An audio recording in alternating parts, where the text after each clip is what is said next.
And good evening, everyone. Welcome to Sidewoods Field, MHS Rewind YouTube channel, WRAP 15 Sports, and IHSAA TV.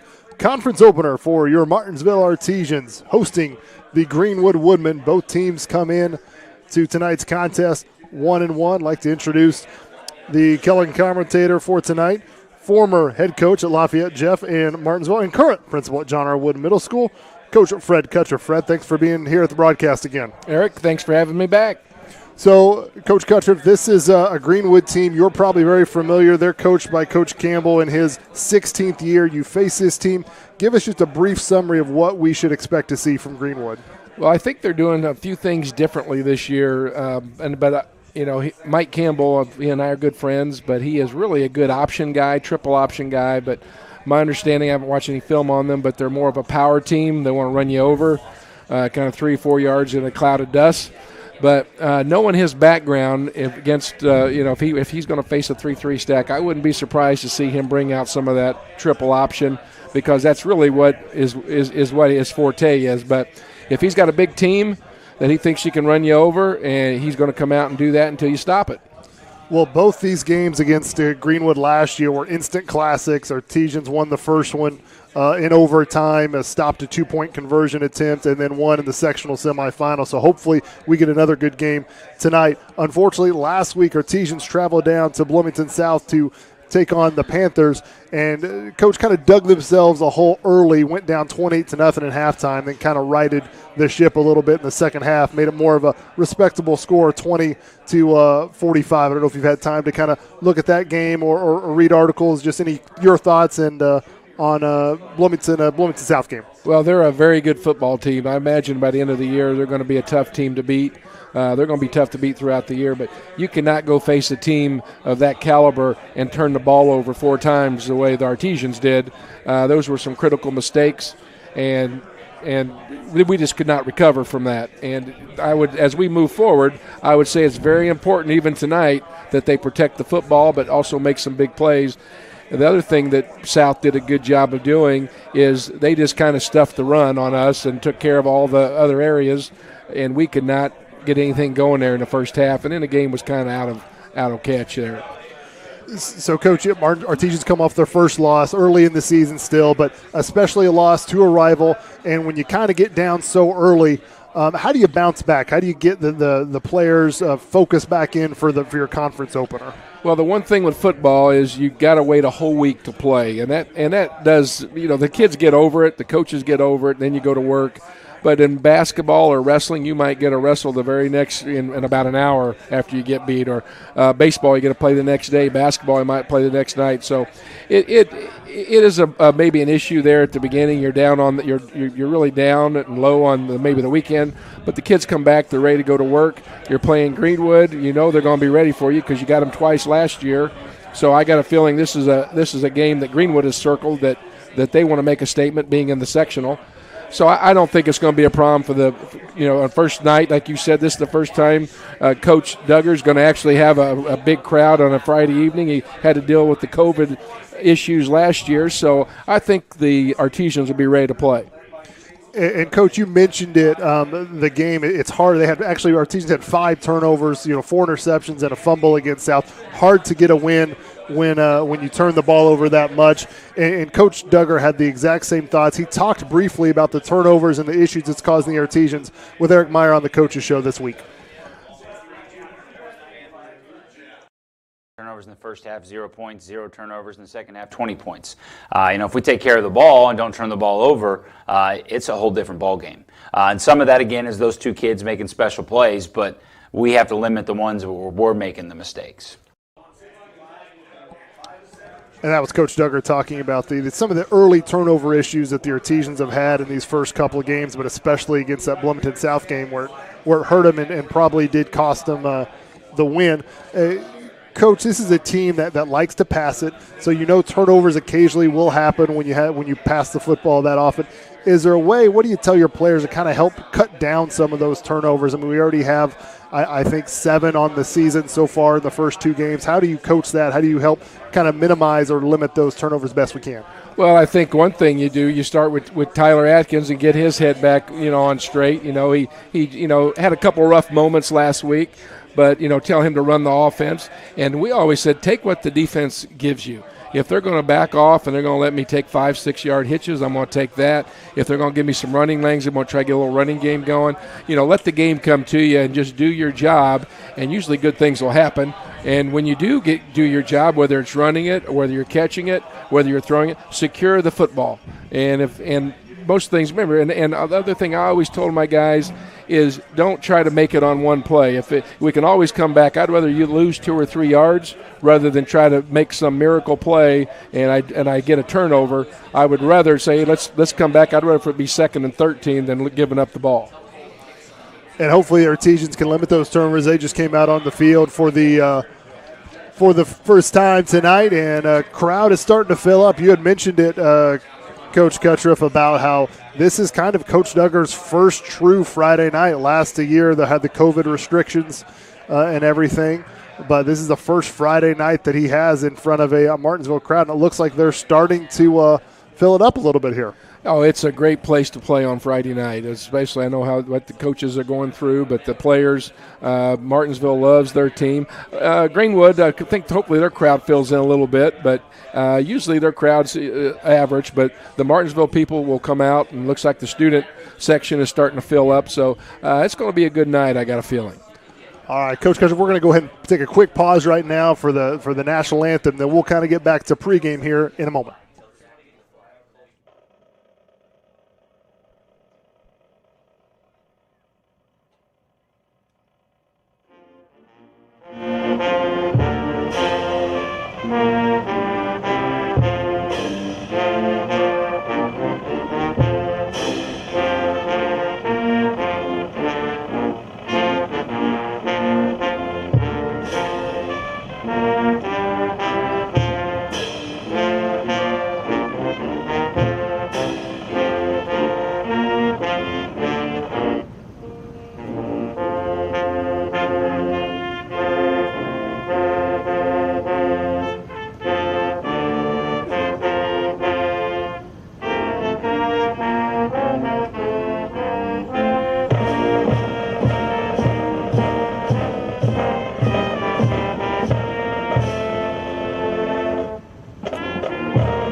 That was a national anthem presented by some members of the Martinsville Marching Artesian Band. So, Coach, we had briefly talked a little bit about Greenwood, kind of what to expect, and just real quick, give another synopsis of what Greenwood's going to look like offensively and defensively. We know they're kind of a ground and pound team, very different contrast to the Artesians. What will fans have a look at Greenwood tonight? Well, like I said, you're going to see them run out of a shotgun. They'll get up under center every now and then, but mostly probably be out of a shotgun. And they're going to run a pair. You're going to see those big – they got a couple nice athletic linemen. You're going to see them pull them. Their linemen are going to take you to the play tonight. If you follow linemen, that's where it's going to go. So if Martinsville can step up and get that and get them in bad field position and make them throw the football, they're one of those teams that they're going to try to throw it on first down, but it's only because they know you're thinking run, so they're going to try to lull you to sleep. They are very much into just pounding the football, and he's going to try to impose his will. And then they're going to try to stick you with a big play. So it'll be important for the Martinsville players not to fall asleep. And you saw there a shot of a couple members of the Indianapolis Colts cheerleader presenting a check to athletic director Kip Staggs. There was had a little thing out front, members of the Indianapolis Colts staff here at the high school, so kind of a unique thing for the Artesians. We talked a little bit about the different contrast of styles. Greenwood, like you said, Coach, they want to ground and pound, 3 yards in a cloud of dust. Artesians, they're going to want to air it out a bunch. Coach Duggar talked briefly about this and the contrast of styles at his coaches show earlier in the week. The ball in the air, we feel like that's where our game, our strength is.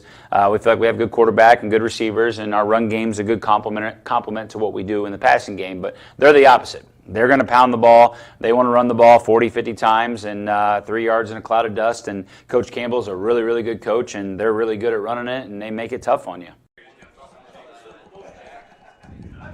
And that was Coach Duggar talking about just the different styles that these two teams play with. As we see the center of the field, the coin toss. Looks like Greenwood won the toss, and they're going to defer. So we will see the Artesian offense to start this game. And, Coach, we're just about ready for kickoff here. So real quick before we get to that kickoff, give us some of your keys to the games or what Martinsville is going to have to do offensively and defensively to come away with a conference win tonight. Well, I think they're going to have to protect the football, but they can't be nervous about making turnovers. They got to go out and do what they do, and when they do get an opportunity for the big play, they got to be able to strike. They're going to basically Greenwood's going to stay in that 4-3 defense, and they're going to try to keep you inside. And my understanding, they like to play man. That's going to open up some opportunities for the run game. Those backs got to turn they got to turn their back to the ball. So that can open up some big things for the running game. And on the defense, they're going to have to get up on the ball. They're going to have to get 8, 9 guys on the ball, put a lot of hats on it, and wrap up and put them in a bad down and distance situation and make them want to throw the football.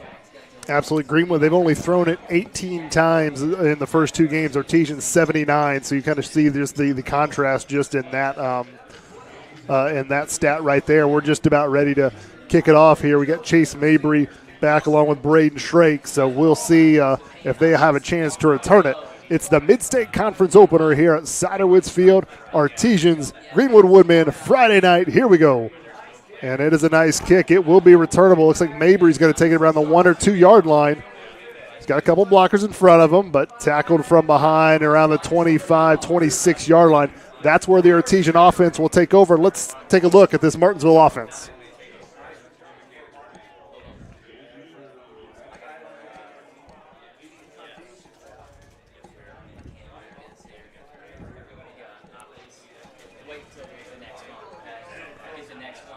So first down here for the Artesians. We'll get that starting offense lineup here for you shortly. But it's Tyler Atkins in the shotgun. Like Coach, you mentioned, he had 4 interceptions last week, 2 in the first game. So that's something he's going to have to work on, try to cut those down a little bit. But obviously you still want him to be aggressive and use that arm of his. So here we go. First play, he's going to be airing out, and he is going for the big shot. Oh! And it's dropped. That's where they ran with him, and he ran right by them. That was a good pass by Tyler. Just a tough break that they didn't haul that one in. And here's the starting line. Aiden Willison, Poston Road. Nathan Long, South Elementary. Sam Lyday, Poston Road Elementary. Luke Edwards, Paragon Elementary. Wyatt Schrag, Bookin Elementary. Braxton Dilly, Poston Road. Austin Fry, The Poston Road. Chase Mabry, Neil Armstrong Elementary. Luke Cheatham, The Smith Elementary. Philip Herbert, Centerton Elementary. Tyler Atkins, Eastern Green Elementary. And Atkins there on that second down play tried to roll out to his left and scramble a little bit. Didn't really get much of anything. So now we're 3rd and 10. This is where Greenwood wants to put the Artesians in this situation. 3rd and long. They're probably, I assume, they're going to play it safe. Try to keep everything in front of them and get the ball back. First drive here for the Artesians.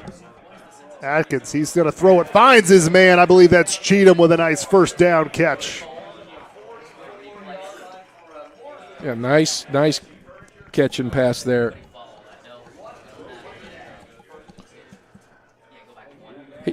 He did a good job of looking off and throwing back to his left, something I didn't see the first game. So he's going to mature and get better and pick these things up as more games he puts under his belt. Cheatham had a big game against Bloomington South, continuing that with a catch. Now I've got a good run there by Fry, who gets it across the 50 for the first run of the night. And now after the drop pass, the Artesian offense starting to click a little bit here early on. Great position for the Artesians here. Now you get 2nd and short. You can do whatever you want. It puts the defense in a bad spot.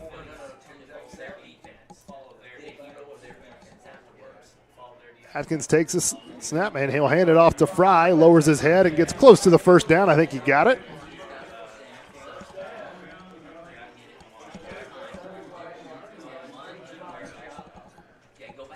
So a couple quick first downs here. Now Artesians in Greenwood territory with 10:44 just getting started underway here. Atkins looking. He's going to roll it. Now he's going to just decide to tuck it and run. Gets across the 40 and pushed out of bounds at around the 37-yard line.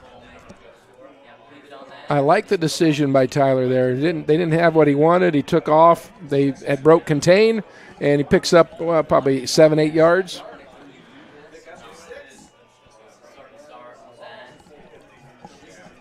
Second and about 4 coming up here. They're actually going to pass it. Good play action there to Cheatham once again. Cheatham slung down hard out of bounds, but he's going to have the first down.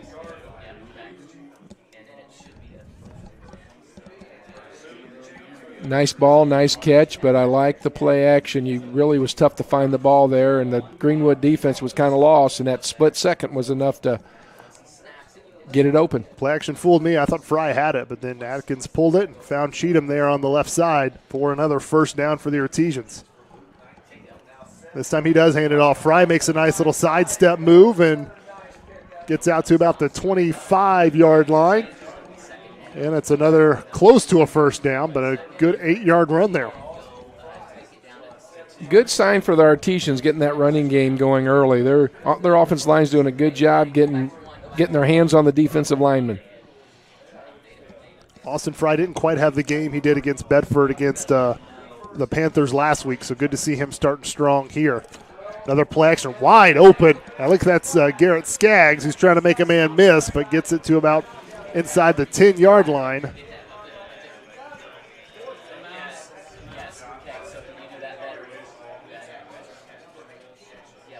That is a tough ball. That's an out. That, even though it's only about, 10-yard gain, a little bit more, but it's about a 20, 25-yard throw. Hands it off to Fry and keeps the legs moving. Gets a little bit, not a whole lot, but maybe 2 or 3 yards on that carry.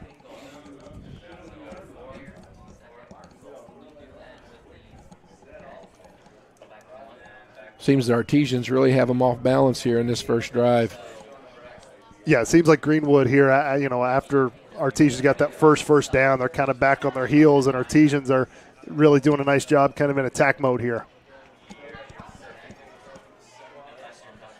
So Atkins in the shotgun like always. Fry to his left and in motion. Nope, doesn't pass it.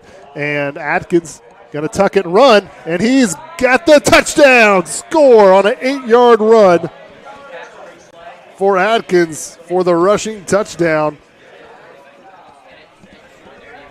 Tyler needs to go buy Austin a steak dinner because he's the one that picked up that defensive end coming and would allow him to get free. So great teamwork there. Offensive line did their job. Fantastic. And you saw the block there on the replay, and Coach, correct me if I'm wrong, that looks like that wasn't a designed run play. That was kind of a broken play. Atkins wanted to throw it, but then he decided to tuck it and run into the end zone. It actually might have been a broken play because Atkins may have gone to the wrong side, but he made up for it. And that was a good decision. With the Woodman running and being in that man-to-man defense, they can't really see what's going on. Only thing, and you got those backers dropping, so that could happen a lot tonight.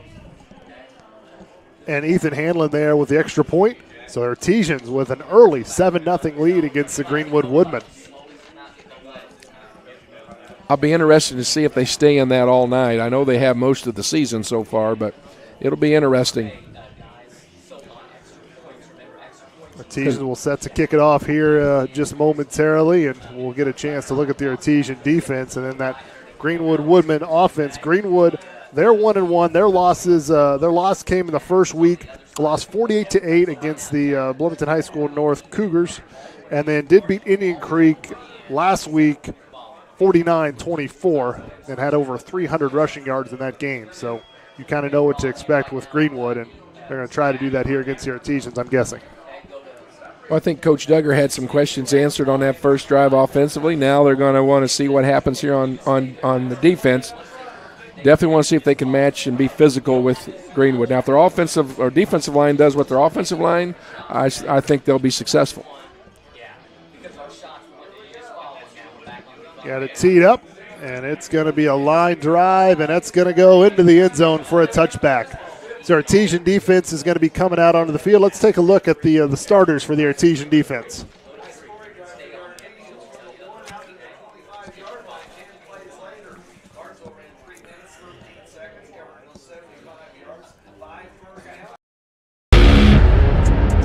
Tanner Smith, Poston Road Elementary. Jaden Kistner, Pleasant Grove Elementary. Stevie Drake, Paragon. Devin Brenner, Paragon Elementary. Bryce Norton, Pleasant Grove Elementary. Weston Pemberton, South Elementary. Riddick Bolton, South Elementary. Brayden Schrage, Brooklyn Elementary. Caden Long, Green Township Elementary School. Logan Poppy, South Elementary.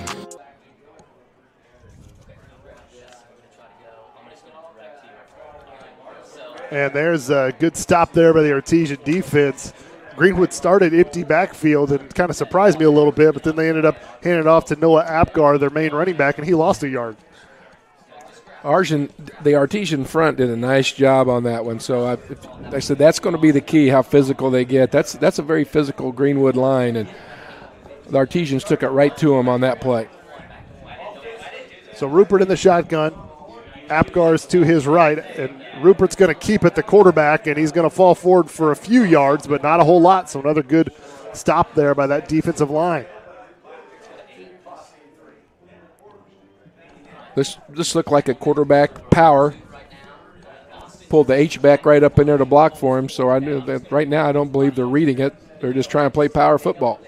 So 3rd and 7 coming up here for the Artesian defense. They can get a quick 3 and out if they can get a stop here against the Woodmen.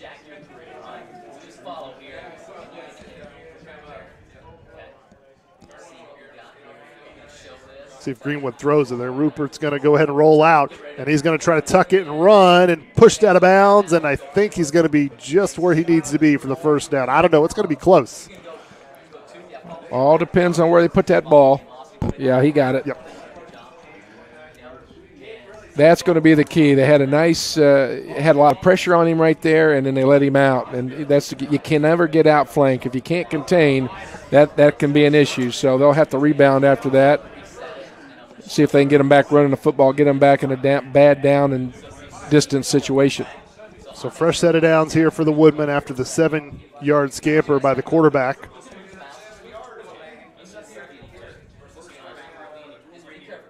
Rupert's going to keep it himself right up the middle and got quite a bit of running room there, maybe a 10, 11, 12-yard, but it's enough for a first down.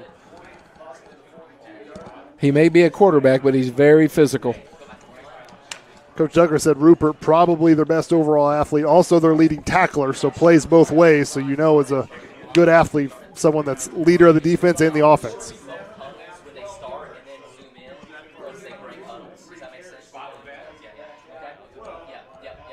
$7:15 left to go here in the first quarter. Artesians with an early 7-0 lead in this Mid-State Conference opener. Once again, same play, and good job of the Artesians to come up and make that tackle, and he's still on his feet. I thought Artesians had him back, but they didn't. Definitely need to wrap him up. They had a nice hit on him and then bounced him to the outside. They come up and wrap him, but he's just so strong he carried him for 5 yards. Riddick Bolton came up, put a nice hit on the quarterback. I thought that was going to bring him to the ground, and he didn't. He bounced off of it and got about 6 yards.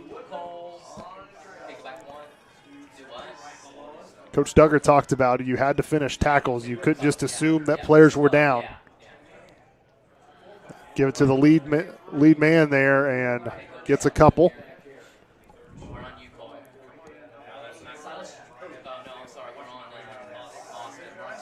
Yeah, 3rd and short. This plays in the favor of Greenwood. They can throw it or they could run it. They'll probably run it, but he does like to throw it a little bit in 3rd down situation like this if they can catch it. So 3rd and 2 coming up. Ball at the 50. Hands it off. It's Apgar, and he has the first down. And you see how strong of a runner he is. It took 3 or 4 Artesians to hit him before he actually did go down. Artesians are going to need to regroup here a little bit and figure out what they're going to do to get this outside contained. These guys are bouncing it. Quarterback's bouncing it. Nobody's out there to take care of their job.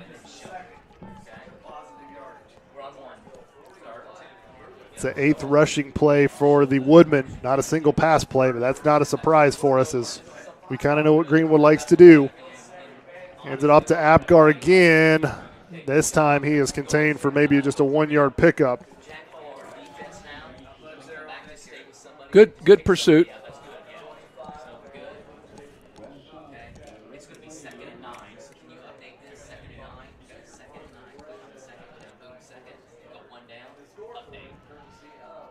Nice tackle by the Artesians. I think that was number 11 who came in and had that tackle first, Bryce Norton, the linebacker. And Rupert's going to pass it for the first time, but he is going to roll to his left. He gets out of trouble. Still looking downfield. He's going to heave it high and broken up, incomplete. Good job by number 1, Logan Poppy. I thought the Artesians did a nice job on that one. That's one of those where they try to lull you to sleep thinking they're going to run it, and then they try to run by them, and the Artesians were not fooled by that one bit. No, nearly had a sack on Rupert, but we talked about how good of an athlete he is. He kind of got out of that, rolled, kept his eyes downfield, and took a shot. But good job by Logan Poppy there to kind of break that up. It's tough sometimes for defensive backs when quarterbacks can extend plays, but here we go. They're going to try to pass it again. Rupert rolls to his right, and it is nice job. Oh, that's not going to make Coach happy. Don't believe that's going to be on the Artesians' favor. That was Braden Shrake there on the coverage, and where that flag was thrown and win, and I'm guessing this is going to be a pass interference. Pass interference on the Artesians. They must have got Braden Shrake on that. Coach, you kind of saw that. What's your take on that? I know you probably don't like to favor the officials too much, but what'd you see? We're not right down there, so you can't see if he was maybe holding him, but I think they're going to give it as they pushed him, and we might have had a hold of his jersey. You know, in those situations, unless you're right up on it, they got a lot better view than we do, and you hope they're making the right call. So regardless if it was the right call or not, it's a first down for the Woodmen, so it's a huge break for them. Because I thought Shrake had good coverage, but who knows, he might have tugged on a jersey or something. But 4:48 left to go in the first quarter, and first down for Greenwood. They'll hand it off to Apgar. Apgar up the middle, gets about 3 yards on that carry. This is where you really got to have some defensive leaders step up, because now they've had a couple, would have had a stop, had a penalty, had a 3rd and long, they got out. Now you got to have someone on that defense step up and pull those young men together.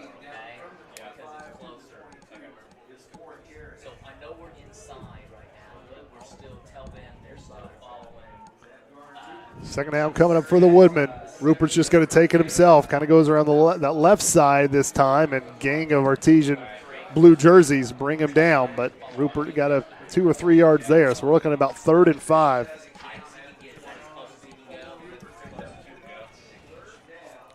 Artesians are doing a good job getting the ball, but before you know, he's got 3 or 4 yards on you, and he's just that strong of an athlete. He keeps plugging those legs. This is a good spot for the Woodmen. They've got a 3rd and 5, but they're 4-down territory here with the ball at the 20-yard line. So we'll see what Artesian defense can do here if they can hold them. Gives it to Apgar. He took a shot around the 15-yard line. A flag's going to come from the referee behind the play. That should be a hold.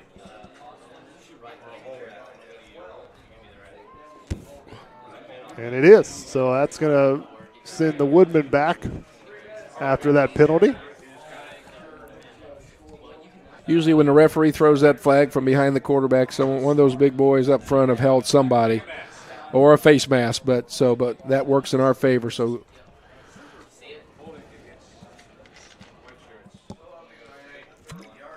official will walk off the penalty yardage and put it at about the 31-yard line. So now was 3rd and 5, good down and distance for Greenwood. Now it's 3rd and about 15 yards, so kind of the opposite of what they want. Now as a defense, do you come at them? Do you play it safe? I think they're going to play it safe. Rupert kind of pump fakes there, still rolling to his left, and he gets hit hard, doesn't? And he's still on his feet. Then he throws it, hits the official. Incomplete pass is what they will call it. I'm so impressed that Rupert will have stayed on his feet. He took a shot from one of the Artesian defenders and just kept moving. And you couldn't see, I believe it was 28 was right there, so it wasn't intentional grounding. Had all those linemen around him, but those linemen are so big you couldn't see 28. But good job of saving another. Probably would have been lost 10 yards on that. Absolutely, yeah. But now 4th and 16, so now Coach Campbell decides that it's at least close enough to go for it here. We've got a timeout. Coach Duggar wants to talk things over on this important 4th down play here.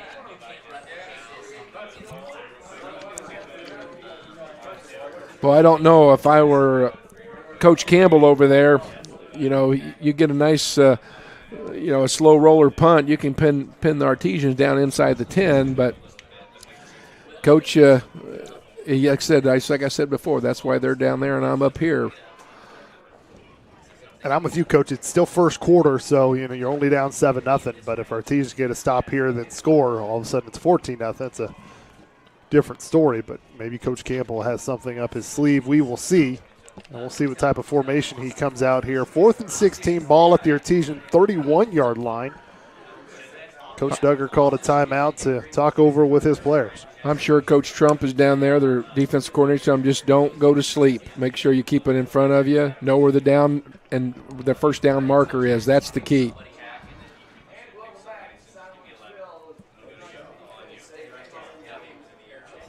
So the offense coming out for the Woodmen, so it doesn't look like they've changed their mind. They're going to go for it on 4th down here. Gavin Rupert, the quarterback, and Noah Apgar, the running back to his right. 4th and 16.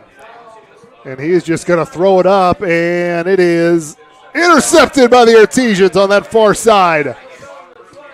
Up the sideline and gets it back to about the 45-yard line. Off to see who that was who made that interception. Those numbers are tough to see. They are, not the easiest ones. 21. It's like 21 is who that player was, and that's Caden Long with the interception. I'm sure Coach Duggar and Coach Trump were on there. That's one of those no, yes, because really you want to knock that down when you're that close to the end zone.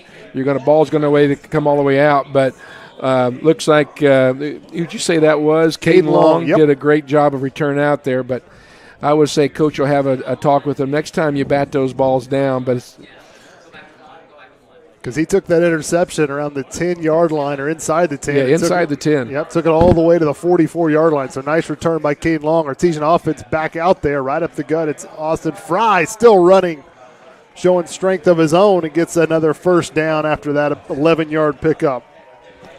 Seeing good movement from the offensive line, and he's definitely running hard tonight. And Coach, back on that pass that Gavin Rupert from Greenwood threw, he just kind of took the snap and just threw it up there. He didn't really pause to look. He just kind of threw it to where he was hoping his receiver would be, and Artesians read it nicely. I think they were going to probably try to make that to punt. You hope a young kid's going to grab it, then it's you got him inside the 10. But it didn't quite work out like that for him. Second penalty for the Artesians, false start. So that'll make that 1st and 15. Ball resting at the 50-yard line, right at midfield here. This doesn't hurt Martinsville as much as it would hurt Greenwood in this situation because they can get some big chunk plays pretty quickly. Atkins going to throw it out in the flat. Looks like it's Mabry who has it. Mabry, who's had a great season so far, and took that all the way to the 32-yard line. So an 18-yard pickup on a pass out in the flat. Just one of those big chunk plays. I think maybe Greenwood has underestimated the athleticism of some of these Artesian receivers, the running back. If they're going to stay manned up on them, it's going to be a long night for them. Looks like they have backed off up top a little bit already, but they're manned up down here. First catch by Chase Mabry. He's already got 26 receptions on the season.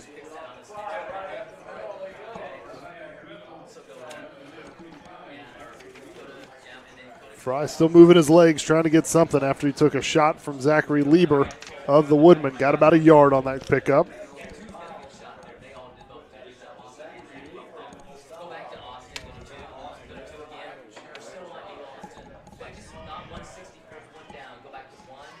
Two minutes left to go here in the first quarter at Sidowitz Field. Artesians 7-0 lead after the interception from Cade Long. Artesians have the football. Fry makes a man miss, but then gets slammed down. It's a nice jump cut, was what we called that. Someone was in the hole, he jumps to the right, and they filled it pretty quick, but that was a little nice move by him.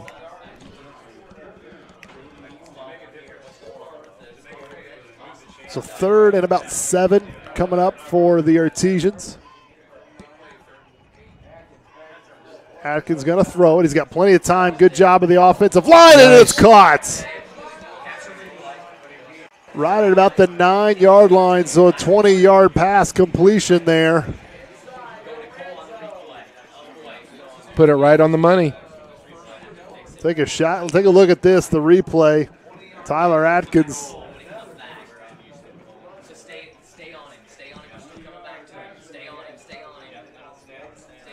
Nice catch. 1st and goal now. Atkins scrambles a little bit, dancing around the back, and a flag comes, but I think that's incomplete. It's going to be pass interference on one or the other.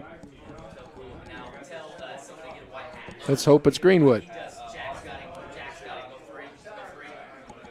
Coach, going back to that last completion there by Atkins, when he threw that, I was a little nervous because there was a lot of white jerseys in that area, but he threw it right where his receiver could get it, jumped up and snagged it out of the air for a 20-yard completion and a 1st down. Looks like they're going to wave it off. I think the refs discussed that one and decided that, maybe we shouldn't call a flag on this one.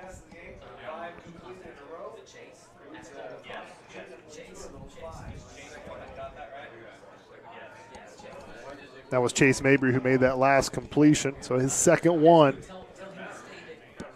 Coach Campbell from Greenwood's kind of following his, he doesn't like to bring a lot of pressure, and they're giving Tyler time, and he sits back there, reads that defense, and puts it right on the money. So Atkins, 1 minute left to go in the shotgun. Screen set up, yep. And yep. It's a touchdown for the Artesians. 9-yard completion on the screen. Looks like that was Austin Fry, the running back, who had that. Well, we talked about it earlier, those big chunk plays, and the Artesians can get them in a hurry. And just like that in the 1st quarter, it is 13 to nothing. You don't want to jinx Ethan Hanlon just yet.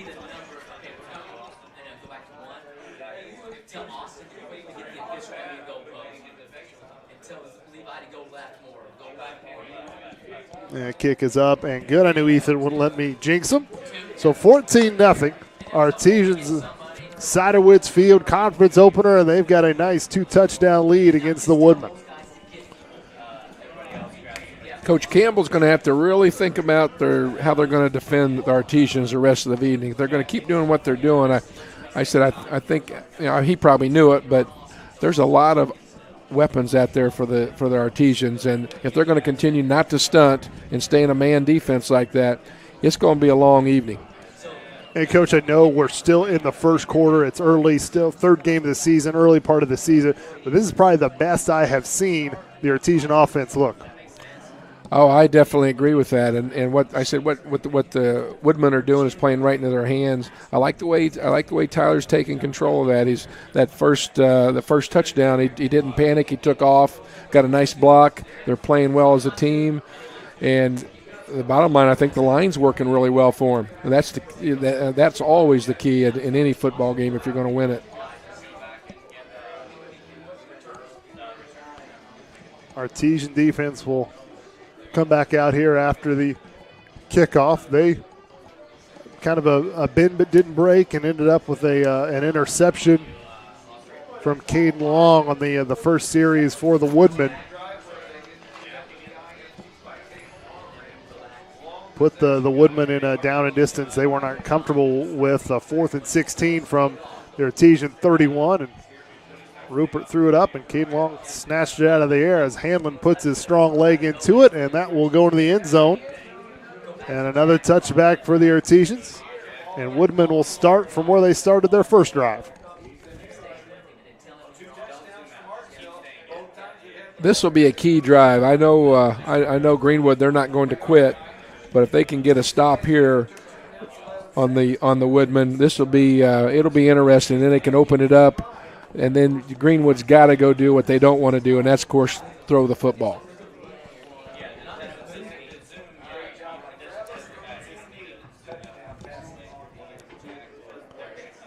Rupert, he's going to look to pass. Rolling to his right now. Still on his feet, still looking. Now I think he's just going to tuck it and run for the sideline and gets a shot, but gets to about close to the first down marker, maybe a few yards shy of it. You know, Eric, I'm not so sure that's not designed. They're just going to look deep, see if he can hit it. If not, let everybody clear out and let him go be an athlete. Yeah, he's done that a couple times. That's his sixth carry of the night. I know some of those were designed, but yeah, looks like he just kind of rolls out. Artesian secondary, good coverage, but then he's got some room to run after the receivers are sending the defense away from him. Rupert tries to go up the middle. I don't think he got a whole lot. No, good stop. Yep.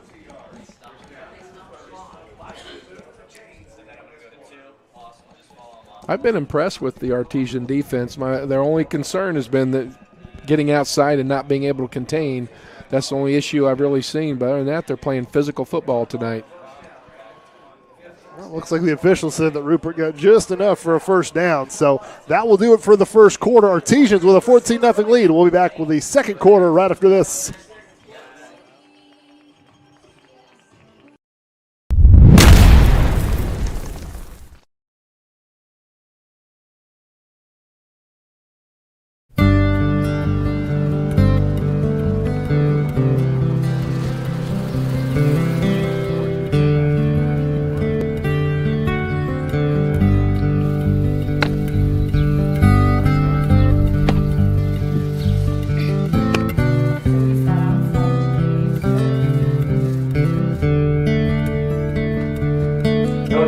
Do that.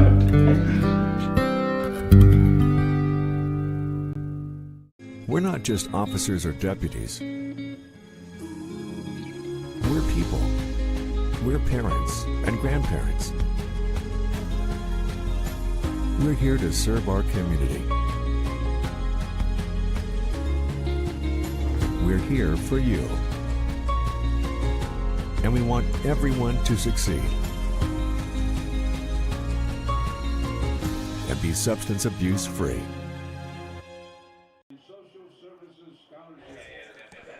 And welcome back, everyone, to WREP 15 Sports and the MHS Rewind YouTube channel and IHSAA TV. Eric Burns here with you, along with Coach Fred Cuttriff. Second quarter getting underway here for the Artesians and Woodman, as Rupert's going to take it and roll to his right, still looking, and throws it into the flat, and it is caught for about a 5-yard pickup there. I don't know what more you could do. I believe that was Logan Poppy defending that big old tight end, and he just was outsized there. But boy, he gave it a good effort. If I'm not mistaken, I think that was the first completion by the Woodman. Second down, and Artesian's looking to bring some pressure, and Greenwood gets it up the middle. He gets about 3 yards maybe.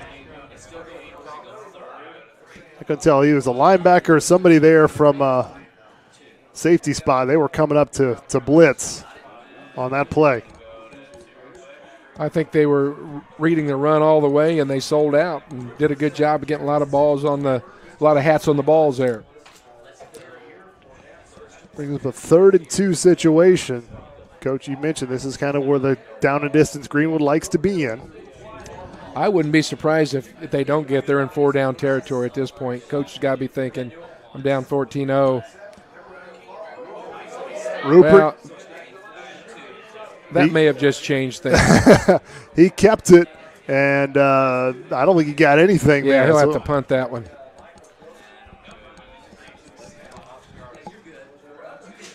I would say if they hadn't lost that yardage, he'd have gone. So it looks like Greenwood showing punt right now. Great job by the Artesian defense. Caden Long back to return this punt, if that's what happens here. Good punt, high.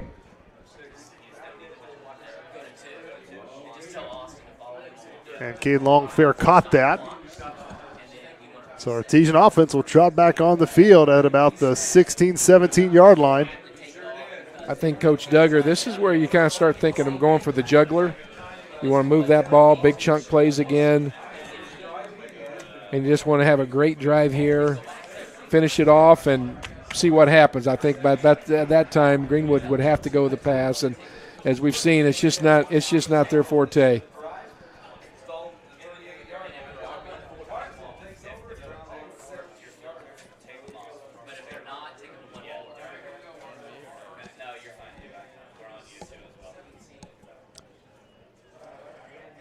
Hands it off. Austin Fry gets gobbled up pretty quickly, but is maybe able to fall forward for a couple of yards.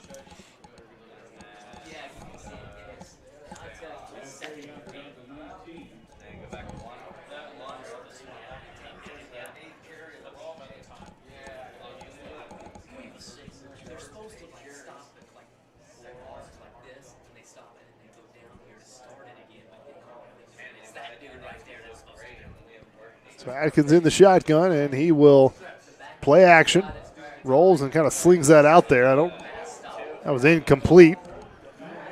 Yeah, I'm a little surprised they didn't call holding on 34 there. A receiver's got to have the right to run, and he had a hold of him the whole way and kind of let him play on that one. I think that's what Coach Duggar, he was pretty animated at that incompletion. I think he was letting the official know that Greenwood player had a hold of his receiver. So 3rd and 8 coming up for the Artesians. This is a big play for Greenwood. They need to get a stop here. They can't let this continue. Atkins, strong throw, and caught. That was perfection right there for a 3rd and 8 needed, and got about 10 yards on that. Again, third and long, and Greenwood is not stunning. They're just trying to play it safe, and it just hasn't worked for him tonight so far. And you see the arm talent that Atkins has. He just rifled that in there and got it right where the receiver could go down and get it. Going to throw it again over the middle. Oh, and broken up there, but. Well, he put a little zip on that ball, too. That was a great ball, just a great defensive play by the Woodman. I think that was number 46 that made that, 45 made that play. That was Philip Herbert, who was the intended receiver. 45 did make a nice play. Cooper Smith, the sophomore, covering from his linebacker position. Under 9 minutes to go. 2nd down for the Artesians. Atkins looks right, stays right, and I think the officials are going to give it to the Artesians. I thought that football hit the ground. Yeah, so I think we might have got a break on that one, but again, another nice ball. I mean, he put some zip on that ball, and he's putting it right in there. And another good route. Artesians run great routes. 3rd and short here for the Artesians. Let's see if Atkins will keep it in the air, if he's going to hand it off. Fakes the handoff. Tries to get it to Herbert, and he overthrows him. What do you do here, Coach? 4th down, you got a 14-0 lead, but the ball's at Greenwood's 39-yard line. Well, I'm going to line up. I think I talked to Coach about a little punt that we used to do, but I think he's going to probably try to draw them off. And then I assume he's going to punt it. 15 seconds on the play clock.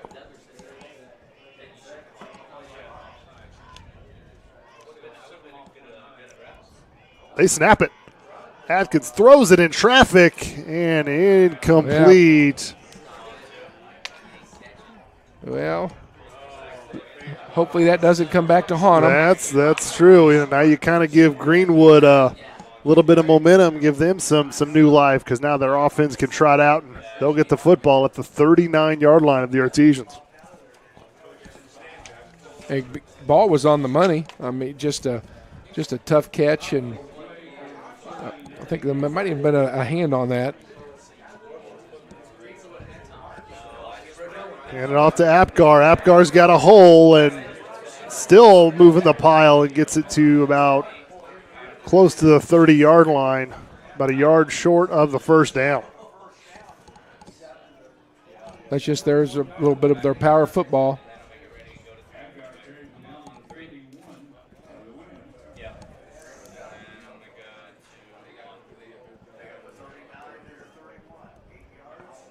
And what a hit and good tackle there up front.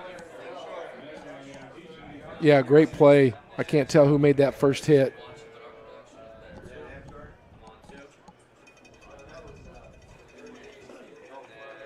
Yeah, I can't see either. I'm looking at him just like you said, Coach. These numbers not the easiest to read. I think that might be Braden Shrake if I had to guess.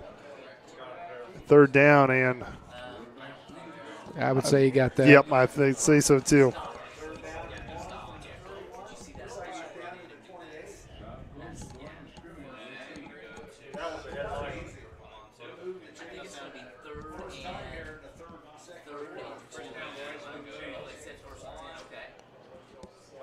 Are they not getting? Yeah, yep. I thought they yep. would. So first down for Greenwood, and I'll be at about the 29-yard line. 7:10 left to go in the second quarter.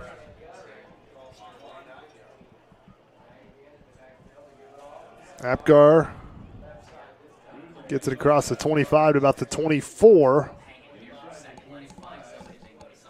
About a 5-yard pickup there for Noah. Yeah, nice cut. Didn't look like there was much there, but he's darted through a hole, and for long they got 5-6 yards. And for Noah Apgar, the first man to hit him is usually not the one to bring him down. It's going to take multiple defenders to wrap up and bring number 22 down.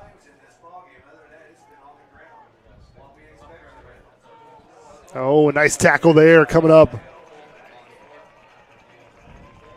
I think that was 62. Nick Crone yeah. coming up and making that stop.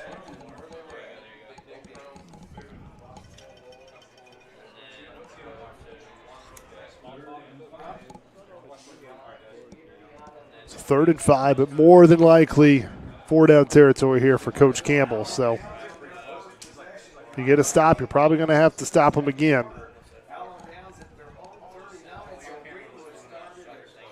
And we're going to have Coach Campbell's calling a timeout. He's going to want to talk things over. Big play coming up, 3rd and 5 from the Artesian 24. Artesians with a 14-0 lead, under 6 minutes to go.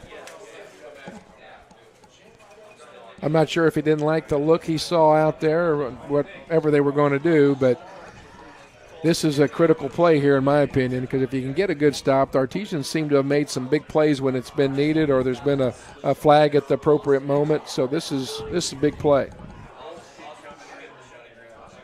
And you kind of have to be wary of the pass because with the 3rd and 5 here, Greenwood, you could see them going for up in the air, then possibly going on the ground, maybe 4th down, but we will see. You can never rule out the pass. Greenwood's only thrown it 4 times.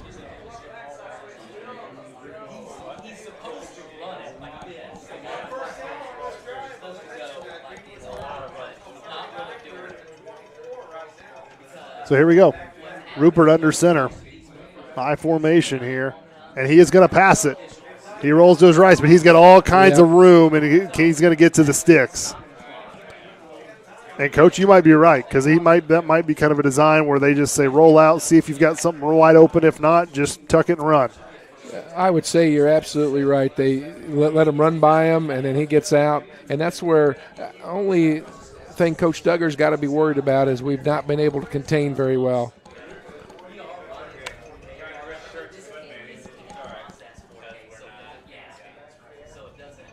Gives it to the fullback there and brought down, but decent gain there, more than I thought.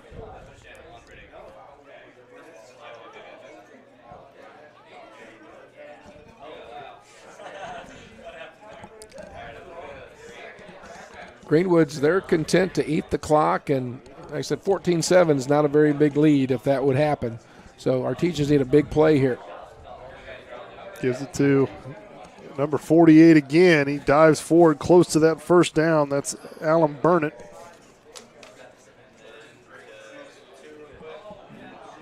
3rd and short.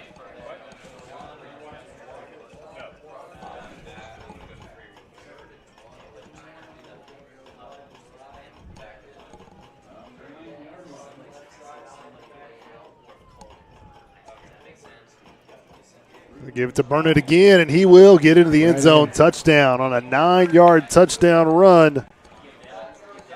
And the Greenwood Woodmen on the board for the first time tonight, and Coach now going for it on 4th down. It kind of looks like the wrong decision now. Well, I know what Coach Duggar's thinking, because this is what we're seeing is what he was worried about, that they could just get the ball and run it. So I'm sure he's thinking if I punt it, give him another 30 yards. But as we're seeing, they move pretty quickly for a team that runs the ball right there. Scored pretty quickly.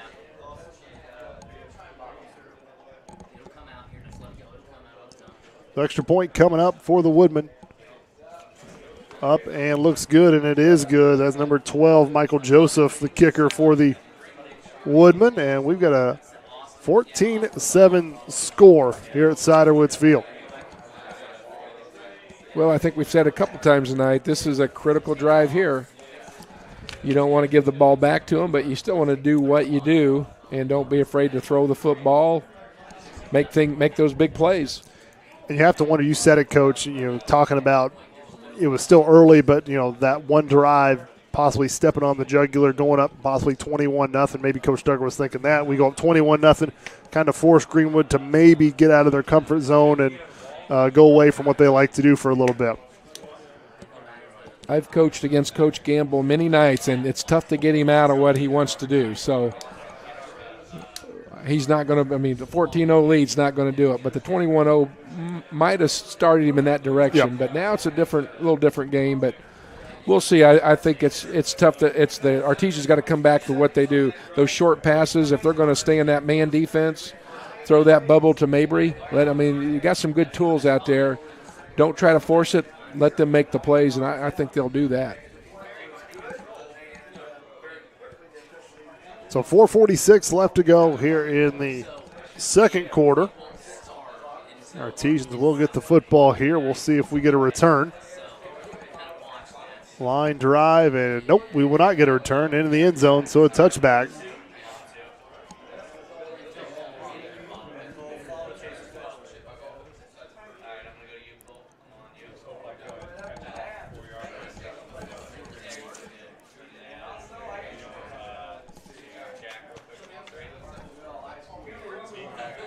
Eric, I've been on those side of where I've done the fake punts and they work. I've done the going forward and they worked. I've gone for the 2, they work. But I've also done it when they don't work, and that's unfortunately part of it. But I like the fact Coach had confidence in his kids and laid it on the line. That's kind of why they call it Monday morning quarterback. When Monday morning you're thinking, wow, we probably shouldn't have done that, probably shouldn't have made that pass, made that call. So it's part of the chess match, the coaches kind of play. So here we go. First down for the Artesians from their own 20.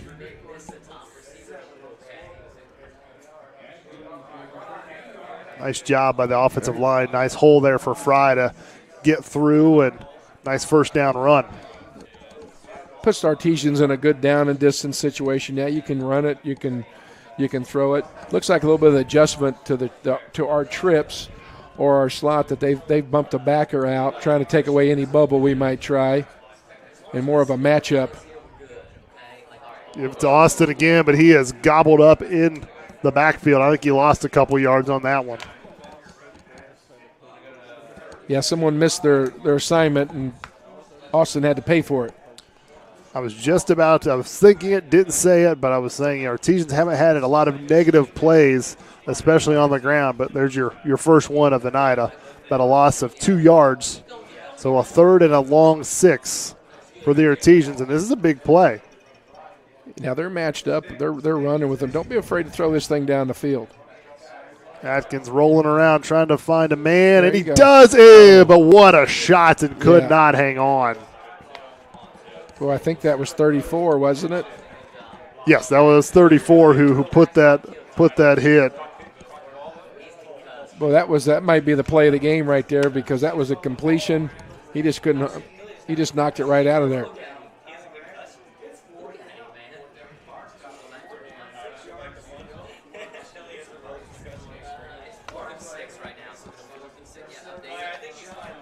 Absolutely right.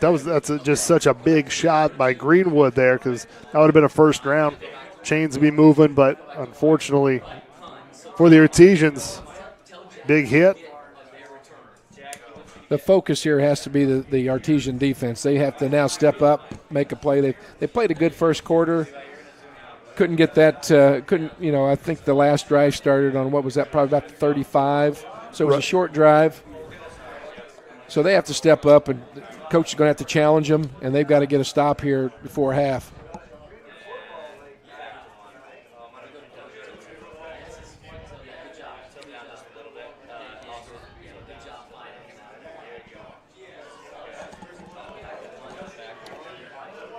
And Coach, we talked about, we didn't broadcast the Bloomington game, so a lot of the information that we're seeing with our eyes is from the Bedford game.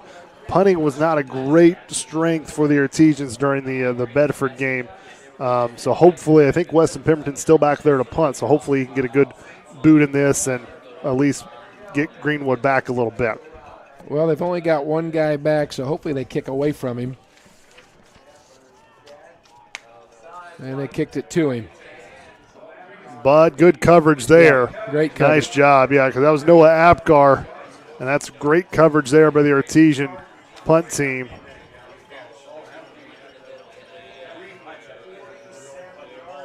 That was good hustle on that punt team to make that play, because they had kicked it right to them. If they don't get to him, he's got nobody to his right. He might still be running. That was Trey Barnard, the sophomore, who came up and made that initial hit. Nice open field tackle by that young man. And Greenwood will start in their own territory, but not by much. Ball at the 46-yard line. 3.5 minutes to go in the half.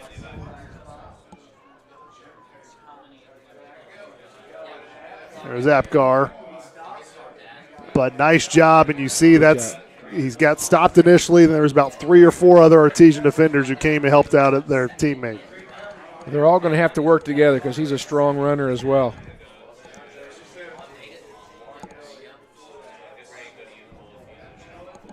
It's only a 1-yard pickup there for Apgar on that carry. I wouldn't be surprised if they don't try to throw it here and do the same thing and let the quarterback take off and run. He's just going to take it himself, and he's going to be dropped. Good job by the Artesians.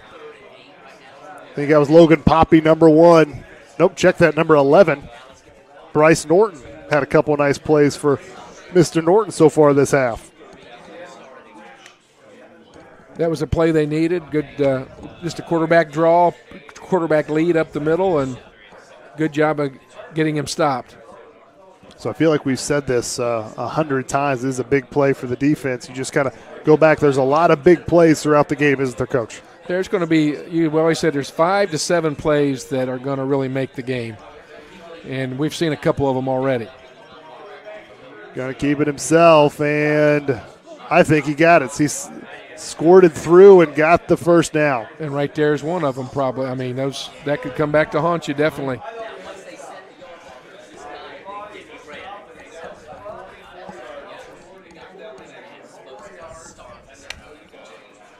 Once again, you think the Artesians have him stopped short of the sticks, but then gets another 3 or 4 yards, and that's enough to keep the chains moving. So fresh set of downs for the Woodmen here. Under 2 minutes, though. Rupert runs into a wall but bounces right off of it. Now he's on the left side and gets about a 9-10-yard pickup there. Great play. Should have had him behind the line of scrimmage, and he just flipped the defender off, and away he went. Got to wrap him up, and that's a tall task. It's so important to wrap up because Rupert ran into a brick wall. He literally hit the defender, bounced back a step or two, but it still was on his feet, went around the left side for 9 yards. Well, the thing with it, you can practice and you drill against that all week, and you work on your form tackling, but until you see how good of an athlete he is, we're not going to hit our good athletes like that during practice, so it can make it a little more difficult. Show and run blitz there, but Rupert has a man wide open, and it is caught inside the 10-yard line. Just what Coach talked about. Don't go to sleep. About a 30-yard reception there.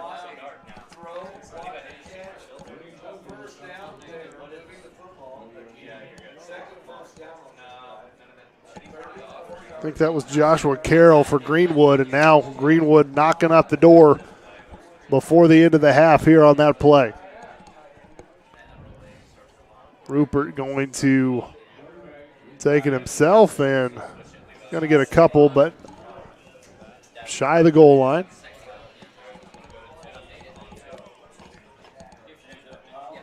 I'm sure they'll use all the clock. And if they can get in, they'll get in, of course, but they're in no hurry.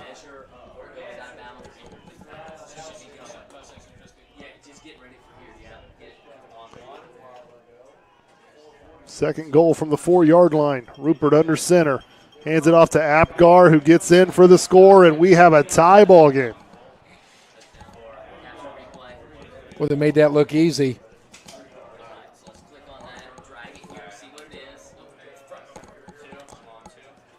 And that was all set up from the 30-yard pass play from Gavin Rupert.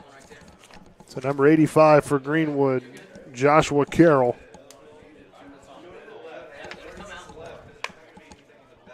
Now, if I'm Coach Duggar, there's 50. You've basically got a minute here. I'm going to my 2-minute offense. I'm going to tell the guys that I'm not worried about a long play, but we're going to move the chains. And I know they got a good kicker, and try to get as close as we can. But I'm definitely not going to take a knee with a minute left.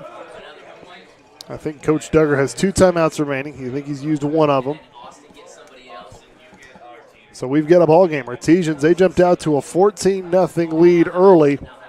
Had the football, but went for it on 4th down. Didn't get it. Gave Greenwood a short field. Greenwood marched down the short field, scored a touchdown.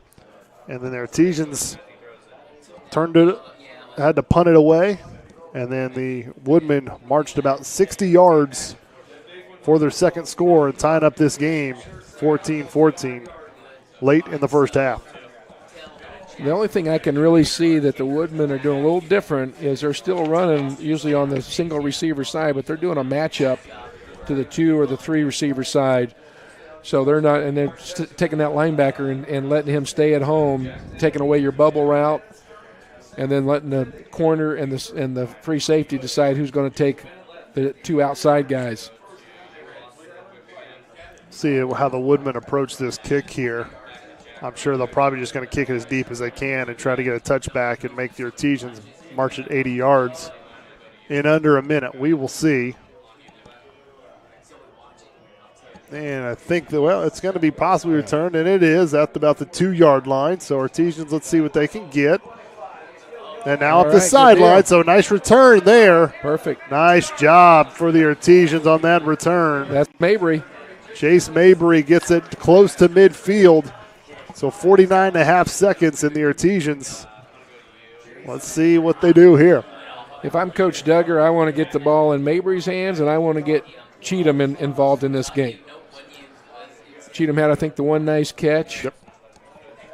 Yeah, Cheatham's had 3 catches for about 36 yards. He had the one for 19-yard gainer was his first one. And then Chase Mabry, his biggest gain was just a simple throw to the flat, and he took it 20 yards. Atkins back to pass, 3-man rush, so plenty of time, but now he's scrambling. I think we're going to get a holding on them in the defensive backfield. And Atkins took a lot of time off there scrambling, and it didn't work because he went backwards for a sack anyway, but Coach Duggar is going to call a timeout. We have a flag back here, so I think where it's going to benefit the Artesians. Atkins scrambling, trying to buy some time, but like Coach, you said, there's a flag about the 36, 37-yard line of the Woodmen here. And we're kind of hoping it's a defensive holding or something like that, and it is. Yeah. Now, if I'm coach, I want to do some of those rub routes. I want to send some people deep, and I want to come underneath. I want to do it with an out. Do what we called smash routes, have someone running like a post corner and then coming up with a hitch, putting these defenders in a bind because you can't defend all of them. Yeah, it should be a 10-yard. Yeah. Should be 10 yards where the quarterback was at the time. So they put it at the 45-yard line, and we've got a discussion here with the officials. I don't think we've got quite where the ball should be yet. Now we got okay. Now we're good. And we got Mabry down here. I would get him. I'd throw him a hitch screen. I'd get the ball in his hands because there's no one. If you block here, you run a bubble with him right there. There's nobody around him. They got a backer chasing him. Atkins going to roll to his right. He's going toward Mabry. He's directed traffic, and on the sideline, nice catch here. Absolutely right. And I think that was Chase who kind of tiptoed the sideline, and we've got a flag, though, right where the original line of scrimmage was. That will probably be us. Yep. That's not a good spot for the Artesians. Unless maybe there's encroachment. Could take away about a 10-yard or 11-yard completion, depending on what this penalty is. Again, I was watching his routes there. I mean, we had him coming across, but we had a lot of guys going deep. I would run a couple deep and other guys coming back underneath, give the quarterback a few more options. Looks like we're going to have a conference here by the officials to see exactly who saw what. Officials have struggled a little bit on a few of these calls. You know, they had to wave one off in the end zone.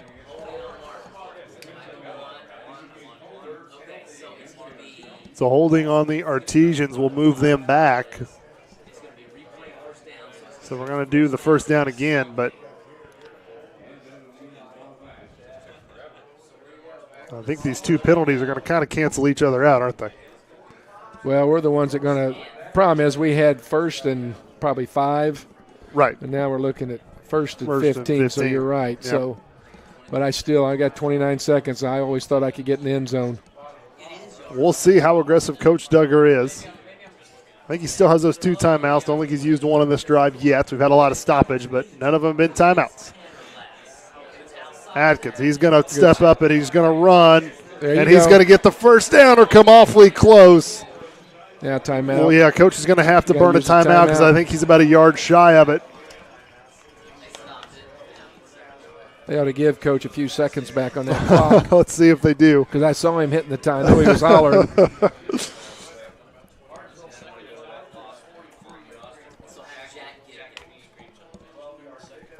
We'll see if the officials grant him any additional seconds. Right now it's 15.7 on the clock.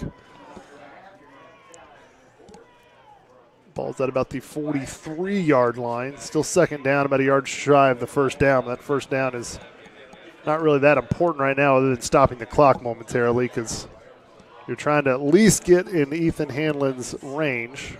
You just have to move the chains, get a decent pickup, and get them on the – you can even – we called clock it. Throw that ball down, go to second down and get that – it'd be second down and you got the clock stopped.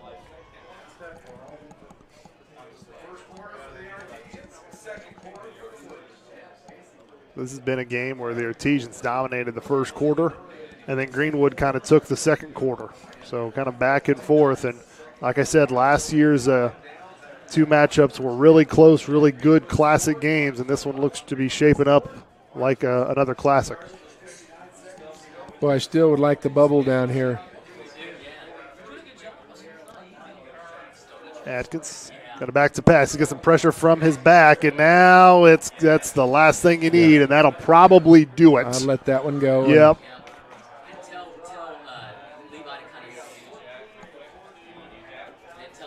So that's sack, about an 8-yard loss, and that will do it. So unfortunately, the Artesians go into the locker room on a sour note, but it's a tie ball game. Going to the locker room, 14-14. We'll be back with halftime after this.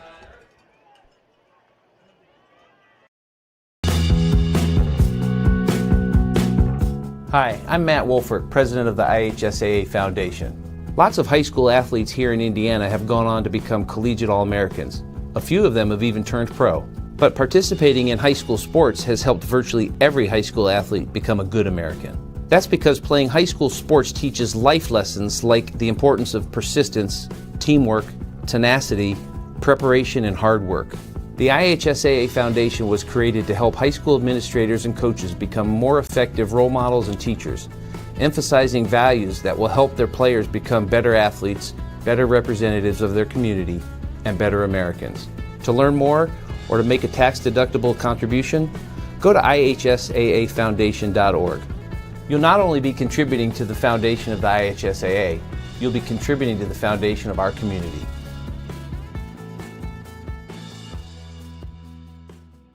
Becoming a licensed sports official is a great way to make a positive difference in the community and support the over 160,000 Indiana student athletes that participate across 22 IHSAA sports.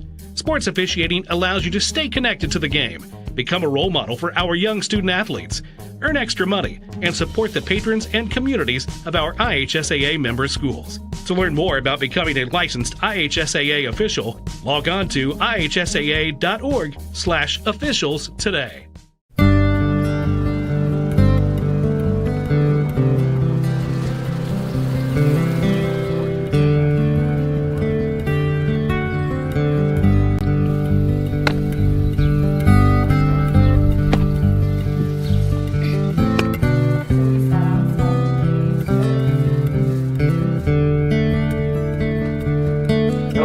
Do that. Till dawn, and then we'll conclude with the playing of our school song. Special thank you again to our Martinsville marching artisans and our band director, Ken Belt. Again, drum majors Elizabeth Heath and then Cynthia Thatcher. Captains Elias Carter, Luke Franklin, Josh Gooden, Macy Kilpas, Chad Sullivan, Caitlin Taylor, and Kiki Walker.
Now, ladies and gentlemen, we proudly present the Martinsville Marching Artisan Band.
marching band staff features visual designer Todd Clevenger. Instructors are Todd Clevenger, James Powell, Lily Weaver, Tricia Pennant, nice job of Jacob Powell, Carl Virland, and Greg Pearson. Time here inside of Again, our field. band director, Tie ball game. Mr. Ken Martinsville, Bell. Greenwood tied up. The marching artisans would like to thank Take a both quick break. the We'll come community back of for some Martinsville more and the halftime Red Blue Crew footage. for their terrific support this season.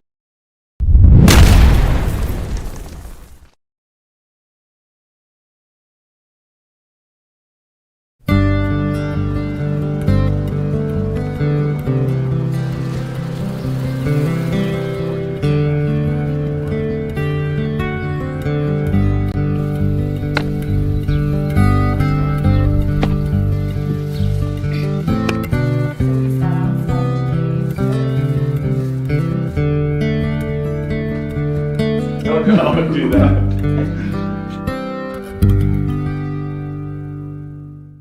We're not just officers or deputies. We're people. We're parents and grandparents. We're here to serve our community. We're here for you. And we want everyone to succeed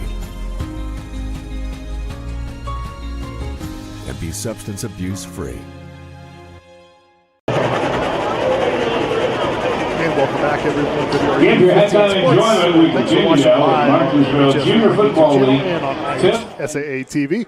Halftime here at Ciderwoods Field. The Martinsville Artesians Greenwood Woodmen tied at 14. And, Coach, we've got some future Artesians on the field right now. A couple of junior football team games going on at halftime. Yeah, those kids have to be having a ball. It's on a Friday night, get to come out here and play for a few minutes. It's a big deal to the parents. But junior football is so important to the program and being involved with it, keeping those kids out. Whether you get them to go to camp, and that's your feeder system. So you've got to make sure. And I used to tell the junior football coaches, they're so critical because they can really push a kid away. We always want them to get them in high school, and then we'll make that decisions. But if you keep a kid out, you never know when they're going to develop and when they're going to take off. Everybody develops differently, so make sure they're having a good time and being positive with them. It's great to see. Good to see back. Obviously, we didn't have this last year, so good to see the junior football teams getting to play a couple games here. Also, some junior cheerleaders on the track as well. So we'll just go ahead and pause and keep it right here and let you guys kind of enjoy just some fun, just a bunch of kids having fun.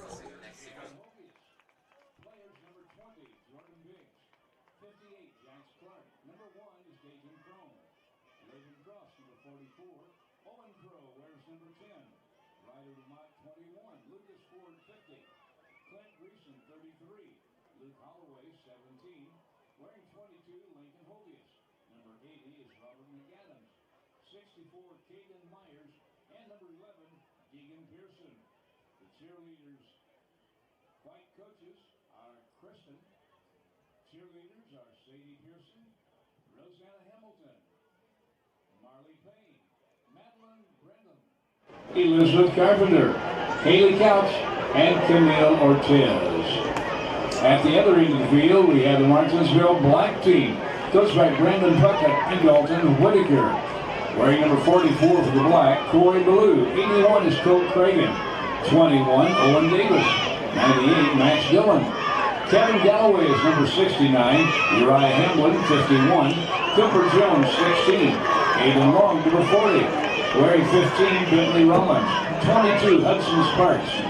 Wearing number 9, Talmadge Suggett, the 4th. 78, Quinn Thatcher.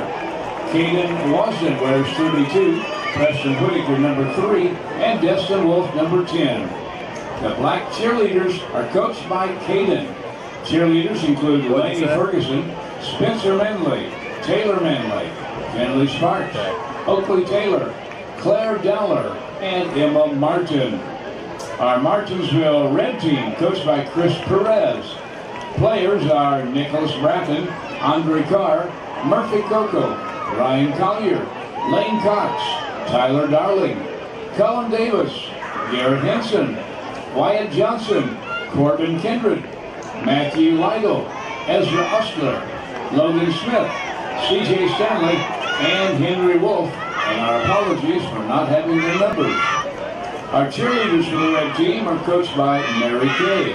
Cheerleaders include Emily Arnold, Addison Kennedy, Kaylee Leidy, Kaylin Storm, Zoe Weibel, Millie Mason, Elizabeth Maxwell, Brianna Horton, and Layton Shaw.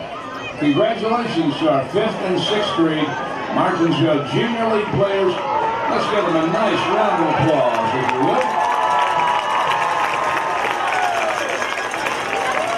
Sponsored by Gail and Mark Wayman, Wayman Furniture.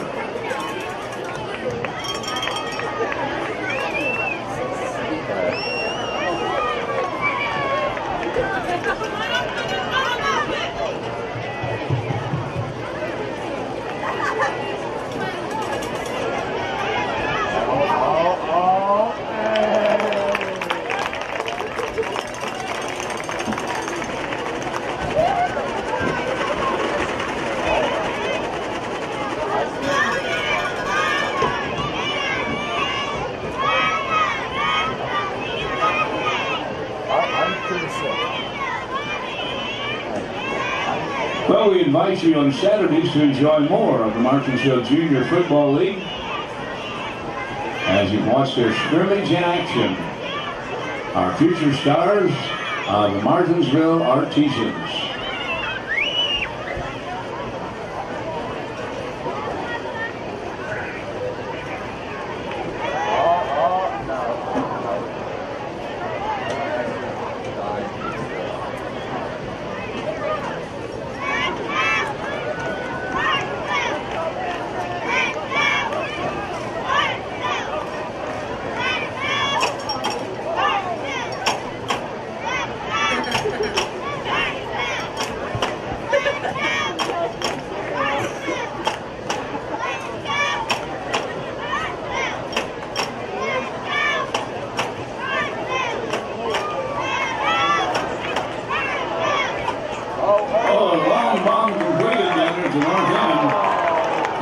Tackle. Another pass thrown and completed down the south end. Are there any chocolate chip cookies up down there? Who's there? Go down there. Look, he's like, I can't get my spot. Go back to the game. Bowen's still in my spot. Like, he's been talking the whole time. Like that? She's on my Dragon Ball. Like that, Meyer? Okay. I'm running down to get it. What? Not for us.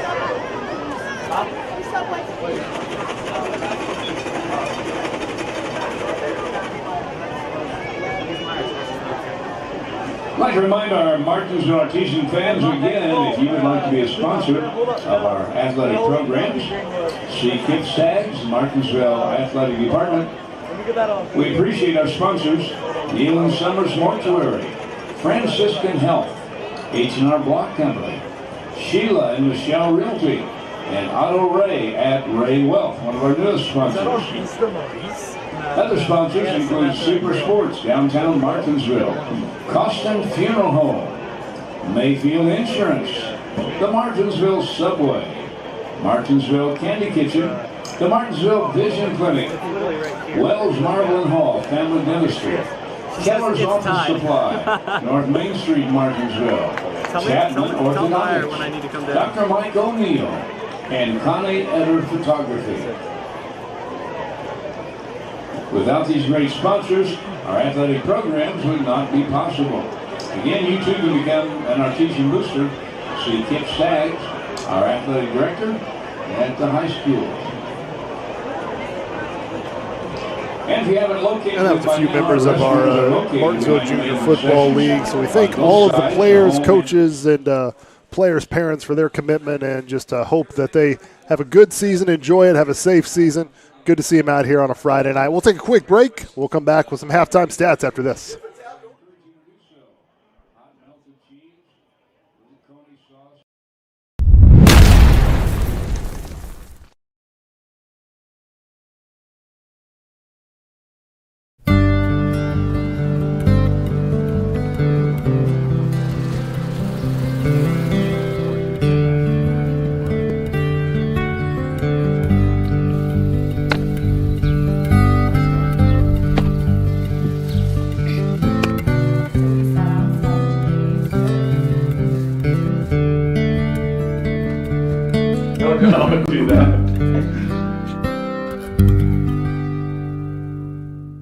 Hi, I'm Matt Wolford, president of the IHSAA Foundation, and we need your help. We need your help so the youth of our community can develop advanced leadership skills. We need your help giving high school administrators and coaches the instruction and insight they need to be better role models and teachers. To learn more or to make a tax-deductible contribution, go to ihsaafoundation.org. You'll not only be contributing to the foundation of the IHSAA, you'll be contributing to the foundation of our community.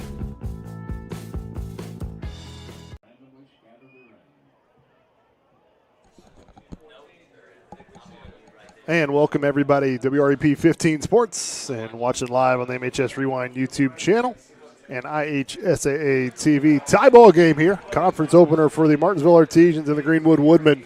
14-14 is your score. Now let's take a look at some halftime stats, kind of see how we got to where we are.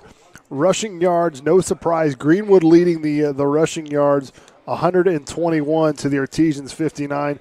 Passing yards kind of flipped the script. Artesians lead that 106 to 35, but Greenwood had a big 30-yard completion that was set up their touchdown. As far as first downs go, pretty even.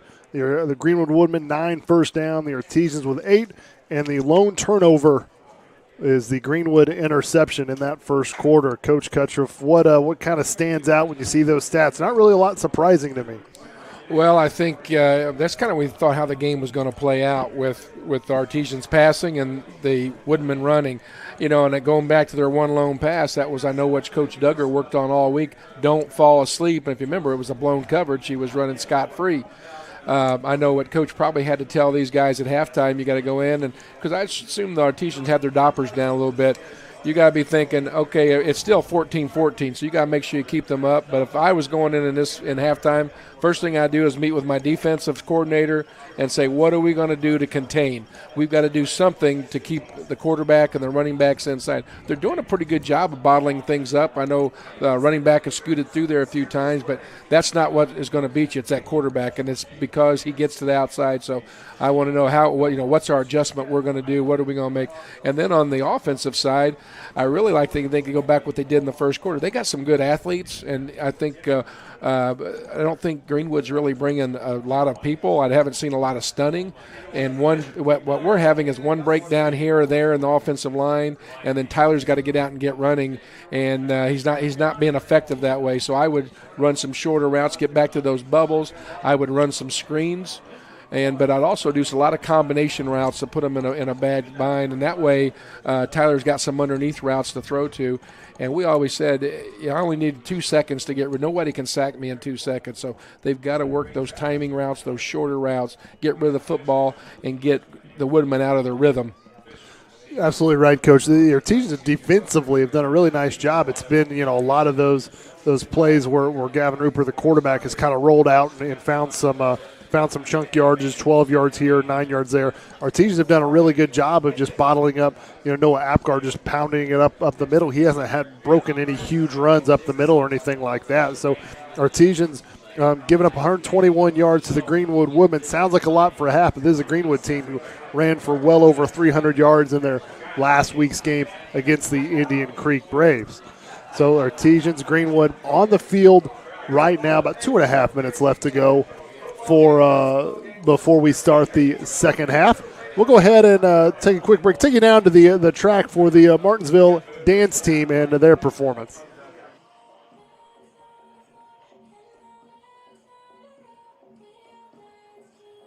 All my ladies are the truth.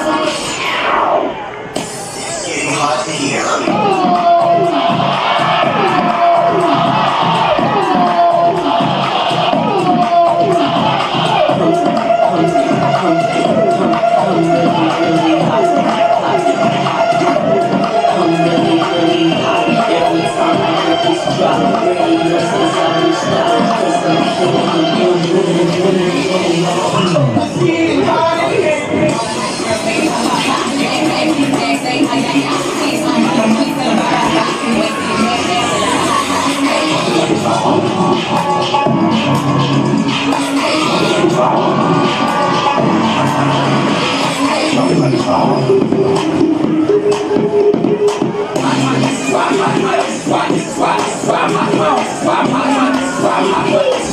Swap. How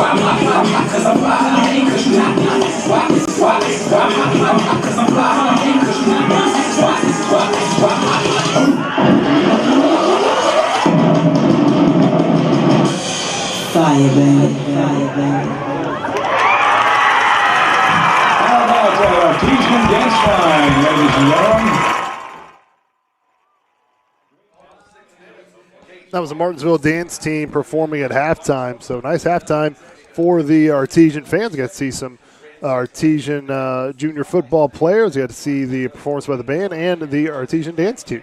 So about to wrap up halftime here. Before we get started for the second half, show you the 2 touchdown highlights that the Artesians had in that first half. Here's the first one.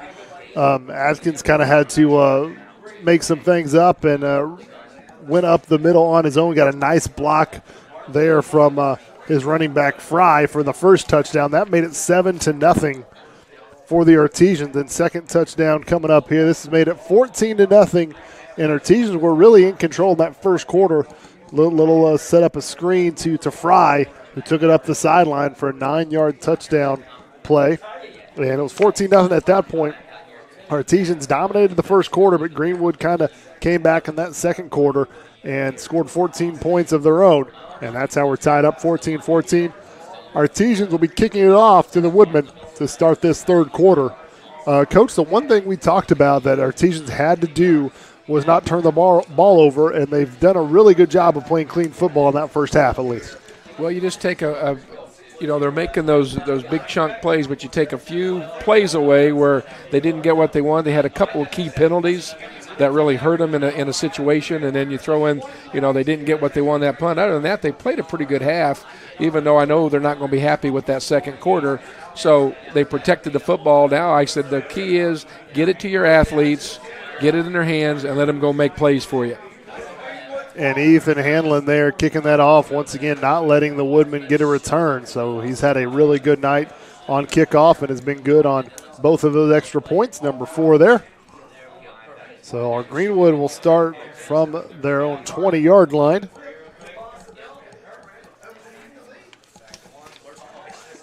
When we were in a game like this, is this where we always talk to our players? You got to come out now and battle, and we always said you got to engage because they're still going to make plays. You're going to need to make plays, and you got to really enjoy the moment. I think Rupert still has it, and he is finally met at just shy of the 30-yard line. So a 9-yard run to kick things off here in the third quarter for Rupert. It's his 15th carry on the night. So a 9-yard run there to start. We've kind of seen that a lot of time. That time he was up the middle. So maybe they've taken away the outside, and when you're that good of an athlete, it's tough to stop him.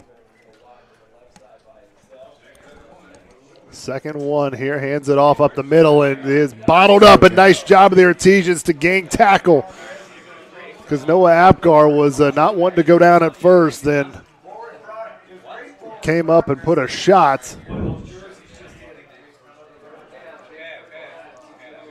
I think that was Weston Pemberton who came up and put the final shot on Noah Apgar and really push him back, but about a 2-yard loss on that play.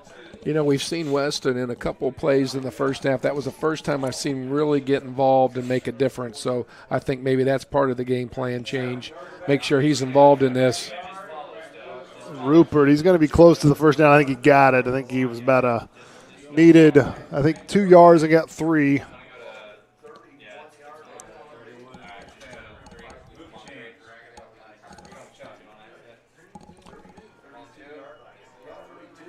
You got to give Greenwood credit. They have not, except for that interception, which was, I said it could have been planned. They want to, just throw it down there and treat it as a punt. Didn't work out for them. But as much as they run the ball, they don't turn the ball over either. They don't. No, we haven't seen the football hit the ground on their side. And nice job, Artesians pushing back number 48 there, the first man to get it. Lost about a yard there on that carry.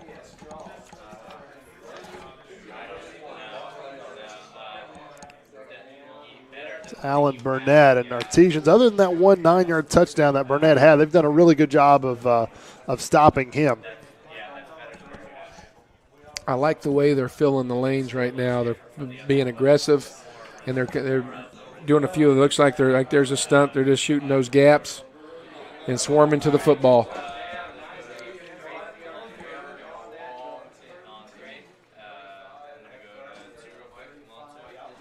So 3rd and long, this is where you're going to have to contain the quarterback.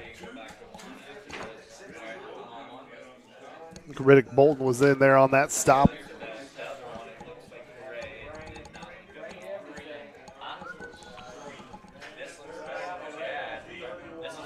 Coach, we'll see what Greenwood does here. If they're going to put it in the air, I think they probably will because our teams have done a good job.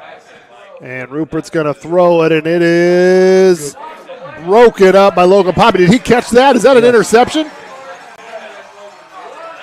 That is an interception. Logan Poppy, number 1, with the pick.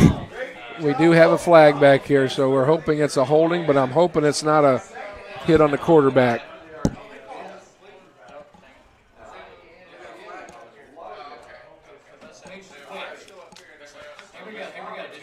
Holding on the Greenwood. That will be declined, and that is interception number 3 on the season for Logan Poppy.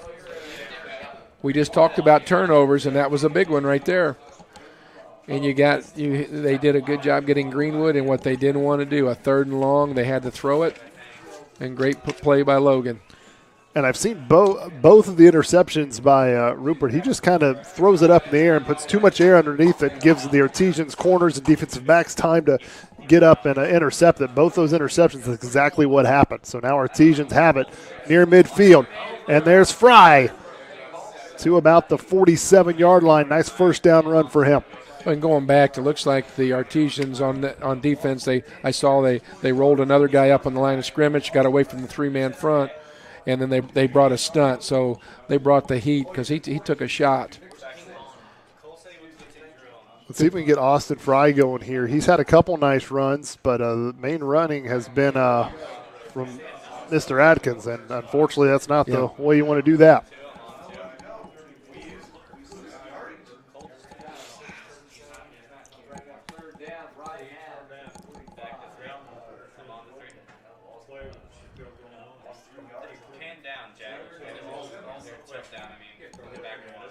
So you had it 2nd and 4. Now you're at 3rd and 7 after that 3-yard loss on the run. So more than likely a passing situation here for the Artesians. Nope, they're going to hand it off up the middle, and it works. Up the middle, he will get there, and he will score. Touchdown. Well, Coach, that's why I'm up here. They nice job of just opening that hole, and I think maybe Coach Duggars challenged that offensive line that they're going to move some people out of the way because I don't think anybody touched him. No. It was Austin Fry, went right up the middle, untouched, and then it was a foot race for between him and the safeties, and he outran them all. And the Artesians have the lead back at 20-14. Kick is up, and it is good. And we've got a 21-14 ball game. Nice start to the 3rd quarter for the Artesians. Greenwood had it first, but a Logan Poppy interception, and then a 45-yard touchdown run by Austin Fry puts the Artesians back up top. I like the way the Artesian defense set the tone. I thought maybe in that 2nd quarter they kind of set back, and they were just going to let them, try to stop the run and not create any turnovers or not create any activity up front. You saw them on that first defensive front. They were creating a lot of possibilities from stunning to walking guys up on the line of scrimmage, maybe confusing the Greenwood lineman a little bit, and it paid off, and then it carries right over to the offense. And you kind of go back to that Bedford game. That was a game where Artesians started out so well. You thought they were going to kind of run away with this football game. Then Bedford hung around, and when you went into the locker room, it was only a 1-touchdown game, and then Artesians just dominated that 3rd quarter and really shut the door. Hopefully Artesians can continue this in the 3rd quarter and do the same thing. Well, I know we've said a lot, but this is a key drive here. Now if the Artesians can come back with a great stop again, that's going to – I think the offense will feed off that momentum.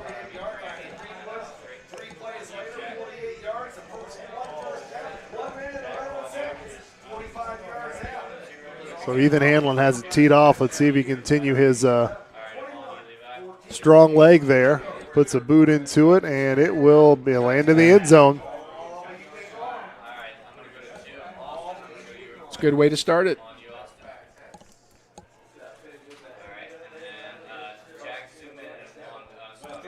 Tejan fans will enjoy seeing that. I know a few seasons ago, Caleb Urban, he was great kicker for the Artesians, but for kickoffs, coaching staff had him kind of doing those high pooch kicks, and the Artesian fans getting a little stir crazy there with those high pooch kicks. And a nice stop there by the Artesians. Well, it was. They turned it into a game. They did. He got stood up and then kind of rolled to his left and backpedaled his way to about a 5-6 yard pickup. And when you do those pooch kicks, a lot of people don't understand. It might be your coverage. Maybe you got to have 11 guys out there. That includes the kicker. Maybe you get a couple that aren't as strong as you like. So if you can pooch it, they can't return it, and especially if you got a good one. So you'll take the ball on the 25. Play defense. Hands it off there to the first man, number 48. He gets stood up once again.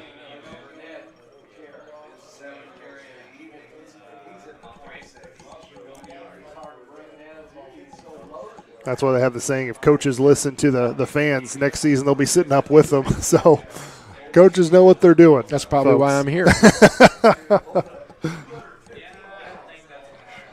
So third down coming up, 3rd and 4 with about 7 minutes to go in the third quarter. Artesians had a chance for another big stop here, but Greenwood can do a little bit of anything this down and distance. Looks to throw, and he's got a man wide open, and it is caught and taken down about the 35-yard line for a first down. They brought a stunt late there that didn't get to him, and he got rid of that football, so that really didn't matter. But it wasn't pretty, but he got it there. So Greenwood moves the chains on the third completed pass for Rupert. Goes back to his bread and butter, just keeps it up the middle, crosses the 40. About a 5-yard pickup.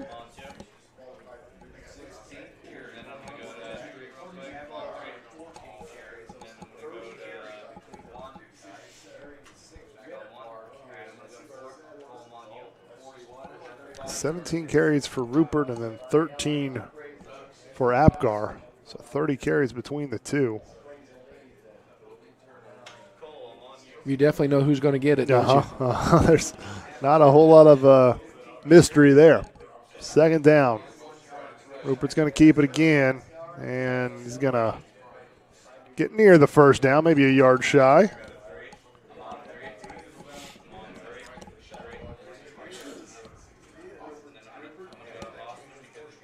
The Artesians you can tell they're walking a backer up, and they've been bringing a guy off the edge there to shore up that outside, and that's Greenwood. Campbell does a good job of now he's going to change it up the middle. And got about 2 yards, enough for the first down.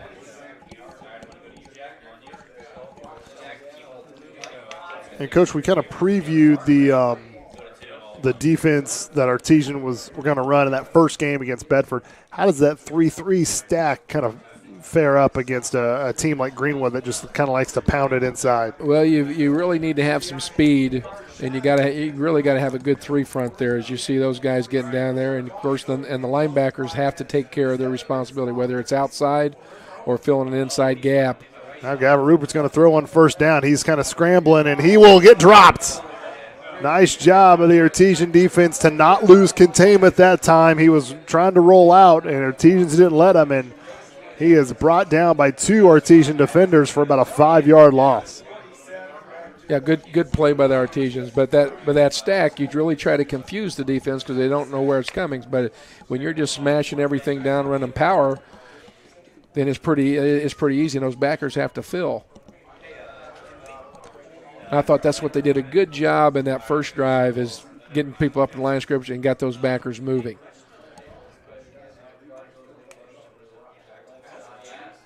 And another pass there. Now Rupert, though, he's going to run and jump, and ooh, he took a shot. He took a shot, but he bounces up. He's a tough kid, but it's never a safe thing when you leave your feet when you're going to the sideline there. And he had a tight end that was dragging, that was wide open, that he didn't throw it, so he definitely doesn't want to throw it if he doesn't have to. 12 yards on that run around the right side, so 3rd and short. So now Greenwood's back to where they kind of want to be. Artesians had them behind the sticks, but now they're 3rd and short. Hands it off to Apgar. He bounces around the right side, and he does get drugged down around the 35. I was with you, Coach. I thought he was going to be in the end zone, but somebody got him from behind. I can't see the number, but he saved a touchdown there.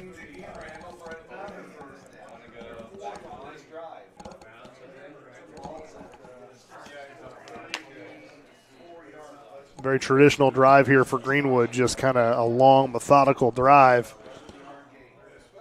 Apgar gets it again, and you see the strength as he drags a couple Artesian players to the 30, 29-yard line for a 5-yard pickup. Well, I know that's frustrating for Coach Trump. You know, his guys are making good contact at the line of scrimmage, but those backs and the quarterback included, boy, they just keep chugging those legs.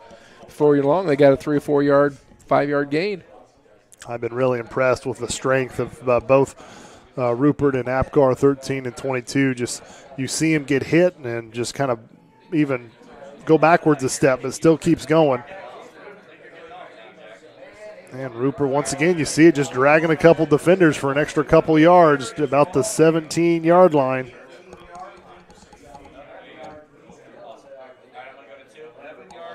Another thing you really can't tell from up here at times, but they're doing a good job of getting a body. They only need to get a clip to our best defensive player is Pemberton. And they're getting he's made a couple of big plays, but they do a pretty good job of just getting a piece of him, and then he can't square up and make a really good fit on a tackle.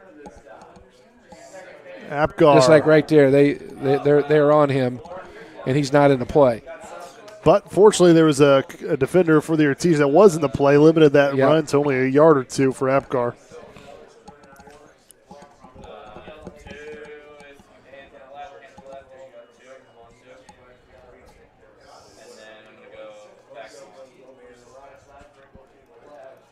Second down and 8, 2:37 to go.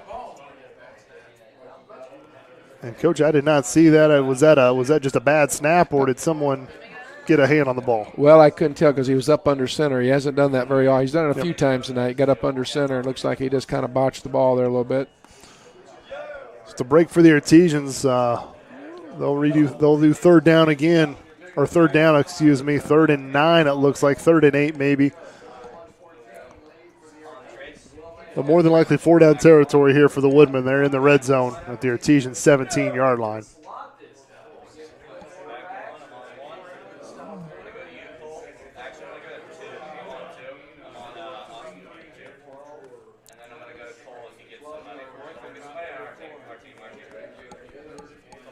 Fourth down coming up for the Woodmen, and they're going to more than likely keep their offense out there. I don't think they're going to be running a field goal team in there. Yeah, this is a big play here. We know that.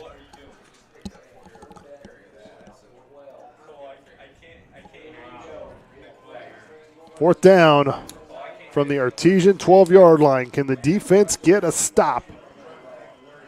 Went empty. Rupert, he's going to pass. He's going to roll to his right. Has a man, and it's caught.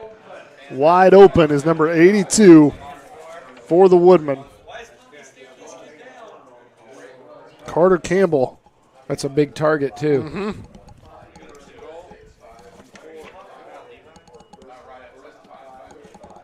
.6'5", 225. Carter Campbell coming into this game was the leading receiver for the Greenwood Woodmen. Had 5 catches for 60 yards. He was the leading receiver. First and goal from the 5-yard line. And I think Coach Campbell's going to want a timeout. The offense didn't look quite organized for that first down play. Well, we had 12 guys on the field, so good thing on that. That's the leader of their quarterback. He sees it, calls it out. I think he chewed on the guy that was not supposed to be out there, and then Coach gets to take a timeout. So number 13, Gavin Rupert, 23 carries on the night, and I am out of room on my stat sheet, so I can't keep track of how many more yards he gets because he's maxed out on my stat sheet. But 23 carries and 7 pass attempts so far. How many has he completed? He is 3 for 4. Yeah. Or no, there's 3 for 7, excuse me.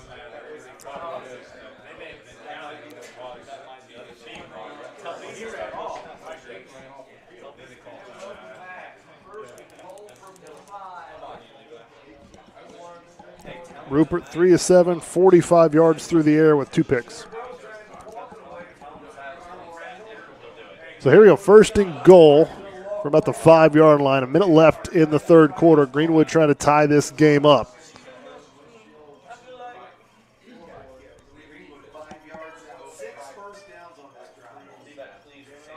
I think that's Apgar, and he's wrapped up, tried to get to the left side, maybe got a yard. And Coach, it looked like Apgar kind of bobbled that football a little bit. He's lucky to still have possession of it. That ball was loose. It's a shame we couldn't have got a hit on him because he probably would have popped it. But that ball was loose. He grabbed it and I think picked up 1.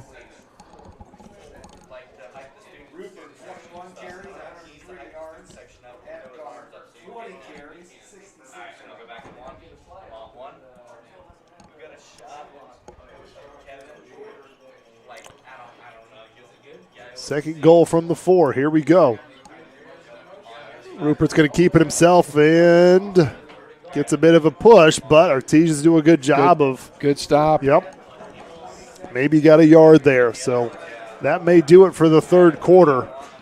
Clock goes down to 0. It does. So we'll flip it to the other side, and we'll be back with the fourth quarter. Good game here, Mid-State Conference with the Martinsville Artesians and the Greenwood Woodmen. We'll be back after this.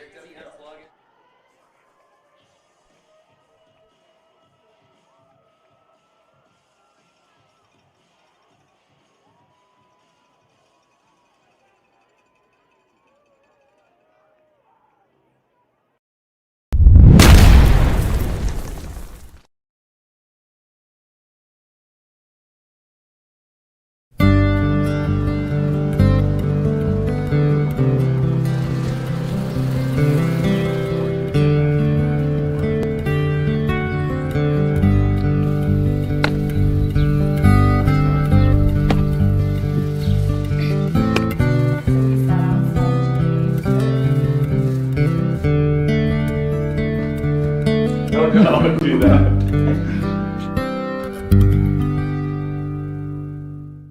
We're not just officers or deputies. We're people. We're parents and grandparents. We're here to serve our community. We're here for you. And we want everyone to succeed. And be substance abuse free.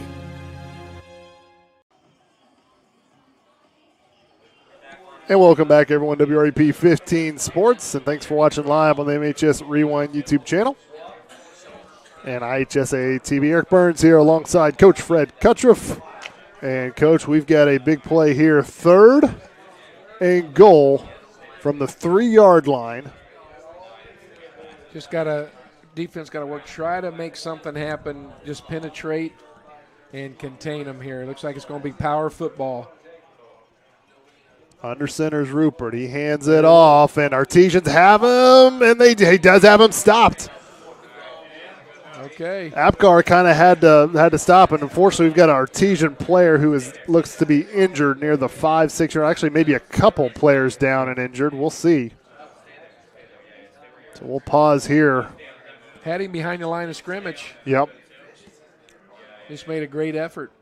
Looks like one of the Artesian players, good to see him back up, but there's still an Artesian player down around the 5-yard line injured. So team will go to the sideline, speak with the coaches. The training staff will work on the injured Artesian player. Hopefully it is not a serious thing. Well, I don't know about you, Eric, but I'm probably, if I'm not going to run the power, I'm just going to quarterback sneak it and see what see what he can get. Because you're looking, what are you, on the 1 yard line?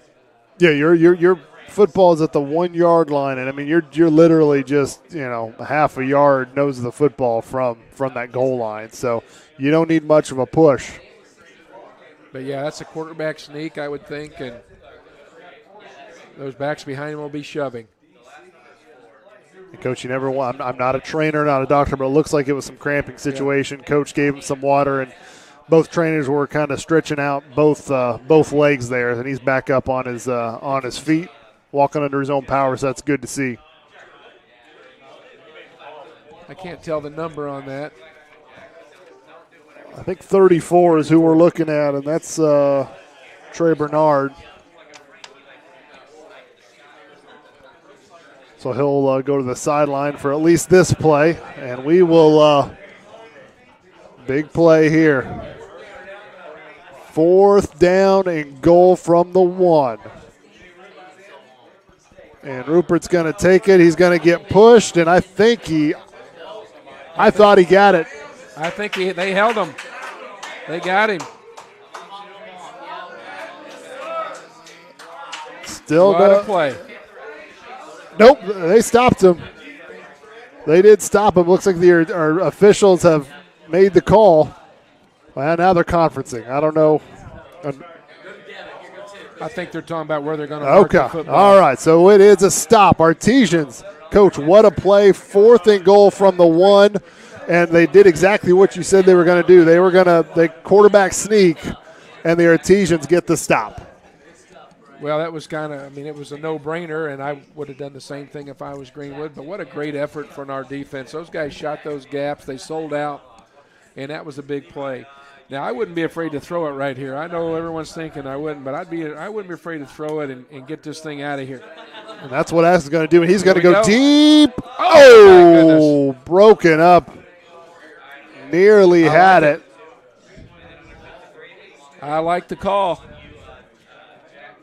I think that was Cheatham there who he was trying to connect with, and he was close. It was one-on-one and just couldn't quite haul it in, but good job of that Greenwood corner to kind of break that up just enough. So 2nd down coming up for the Artesians.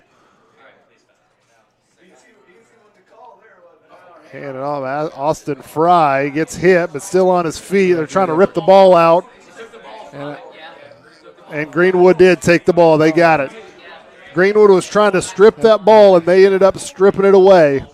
So now Greenwood will get the football 1st down at about the 5 yard line. Boy, tough break. Austin's just trying to run hard, and unfortunately sometimes that's what can happen.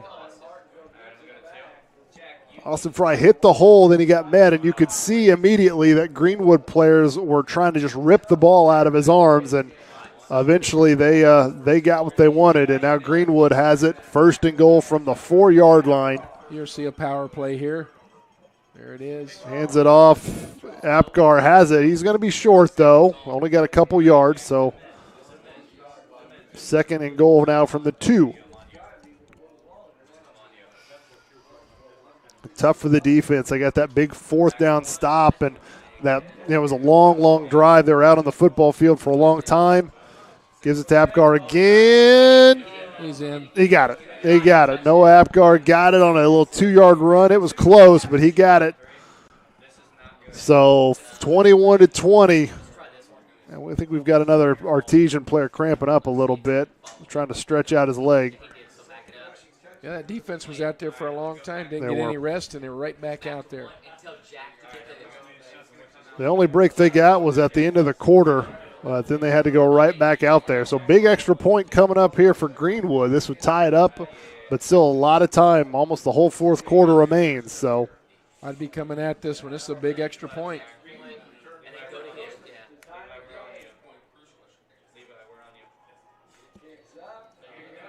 It's good. So we've got a tie ball game at Ciderwoods Field, 21-21. Artesians and Woodmen. Conference opener for both teams. Conference openers pretty much all around the state this time of year. But we've got a good one here at Ciderwoods Field with 10:45 left to go in the 4th quarter. And Eric, like we had talked about it, we've seen each side has scored 3 touchdowns apiece, but those really haven't been the things that have made the game. We told you it'd be 5, 7, 8 plays. Well, right there is a key turnover.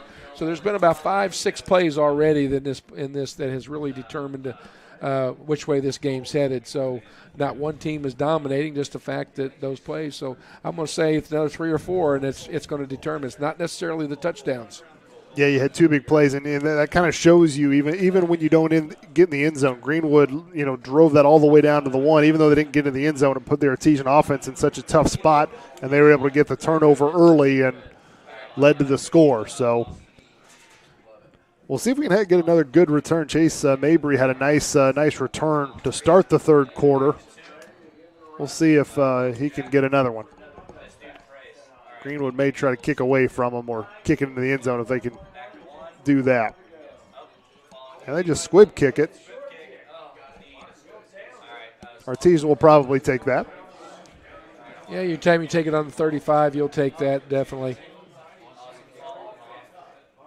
I think he was a little surprised because he probably could have ran for 6, 7 yards. But I'm sure in practice they worked on if it comes to you, you take a knee. So, Coach, when you have a player who makes a mistake, commits a turnover like that, do you want to go right back to him the next play, kind of get his confidence back up, or what's your philosophy on that? Well, I don't know if it's going to be right back to him. I'm going to look and see what the defense is doing, but I'm going to get him back in it pretty early and let him do his thing. They do just give it to Fry, and he goes for a big gain, and he's up the sideline. It's a foot race. He's at the 20, the 10, and touchdown. Yep. And how about that response, Coach? Austin Fry fumbles the ball at the own 5-yard line, leads to a Greenwood touchdown, and then a 65-yard score the very next offensive play. I think he made up for it, don't you? I would say he did. That's just a great effort. You said it, get it back into his hands. And I thought Coach did a good job. I mean, you always want to get it back into him. You want to see what the defense is doing, so you don't want to call a bad play. So great effort. Good for him. What a play, and this Artesian crowd is energized after that long run.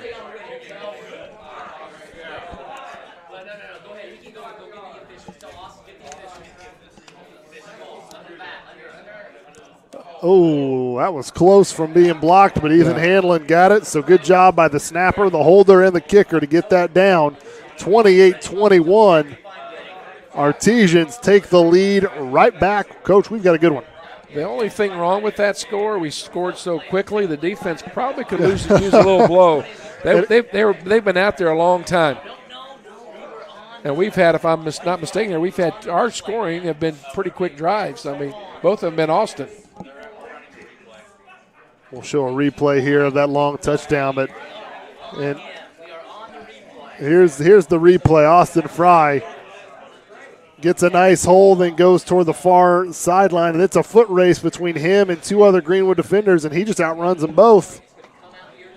And tonight, when Austin Fry wants to score a rushing touchdown, he does it in a big way. So had a 45-yard touchdown run and then a 65-yard, like you mentioned, Coach. So he's not get cheated on his touchdown runs.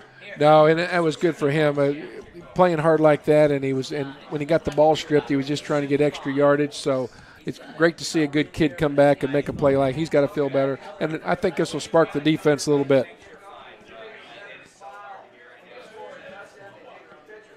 So we'll see. They have been out there a lot this third quarter, and you had mentioned it. Artesian scored quick, so defense has to go right back out there, and it's tough playing defense against a team like Greenwood that's so physical, and that kick is in the end zone. So Ethan Hanlon will force Greenwood to start at the 20. And Coach Duggar talked about it on his coach's show. Is Greenwood's hard to prepare for because they're so strong and physical, and you want to try to mimic that at practice, but at the same time you don't, because you don't want to be playing hard smash nose football in practice, get a couple players hurt or be beat up and have to limp into this game. So it's kind of a catch-22, he called it. You've got 2 different styles of teams, and even their skill positions are so much different. The backs for Greenwood are big and physical. Our guys are quick and shifty. First down for Greenwood. Quarterback Rupert's going to keep it, and he's going to get tackled, and I think official's going to stop that play. Only about a 3-yard pickup there for Rupert, I think. And I think we've got another injured Artesian player. I think those are the cramping that's going on. So. Yep. Still kind of early in the season. Today feels a little bit more like football weather, but still fairly warm out on the field. So.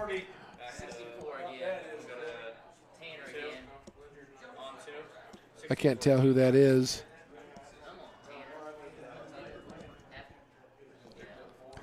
It sounds like just from people in the press box, sounds like it was the same player who was hurt down here on the other end. And you said it, Coach, I think, in the Bedford game, that when players start to cramp up, it's hard. It just doesn't go away immediately. It kind of stays with you. Keeps returning. Yep.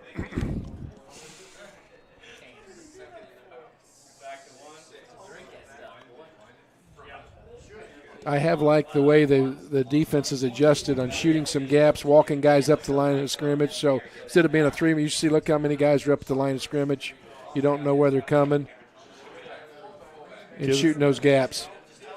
Nice job. Once again, Greenwood, they're trying to get it to that first man through, get him going, and Artesian's done a really good job of stopping him. So I think it's a 1-yard loss. So it'll be up 3rd and 6, 3rd and 7, something along that line.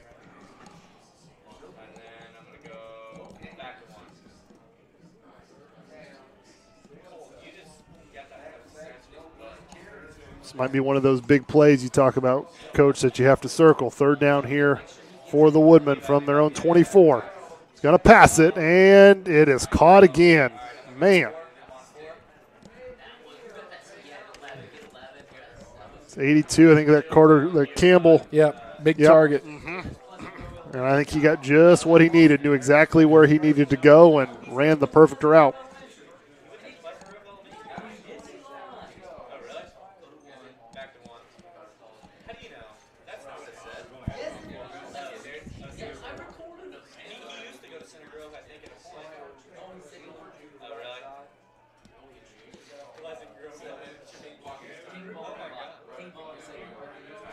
Run up the middle by the quarterback again for about 3 yards. Same thing. He was hit, knocked back, but he still falls forward for 3. Yep.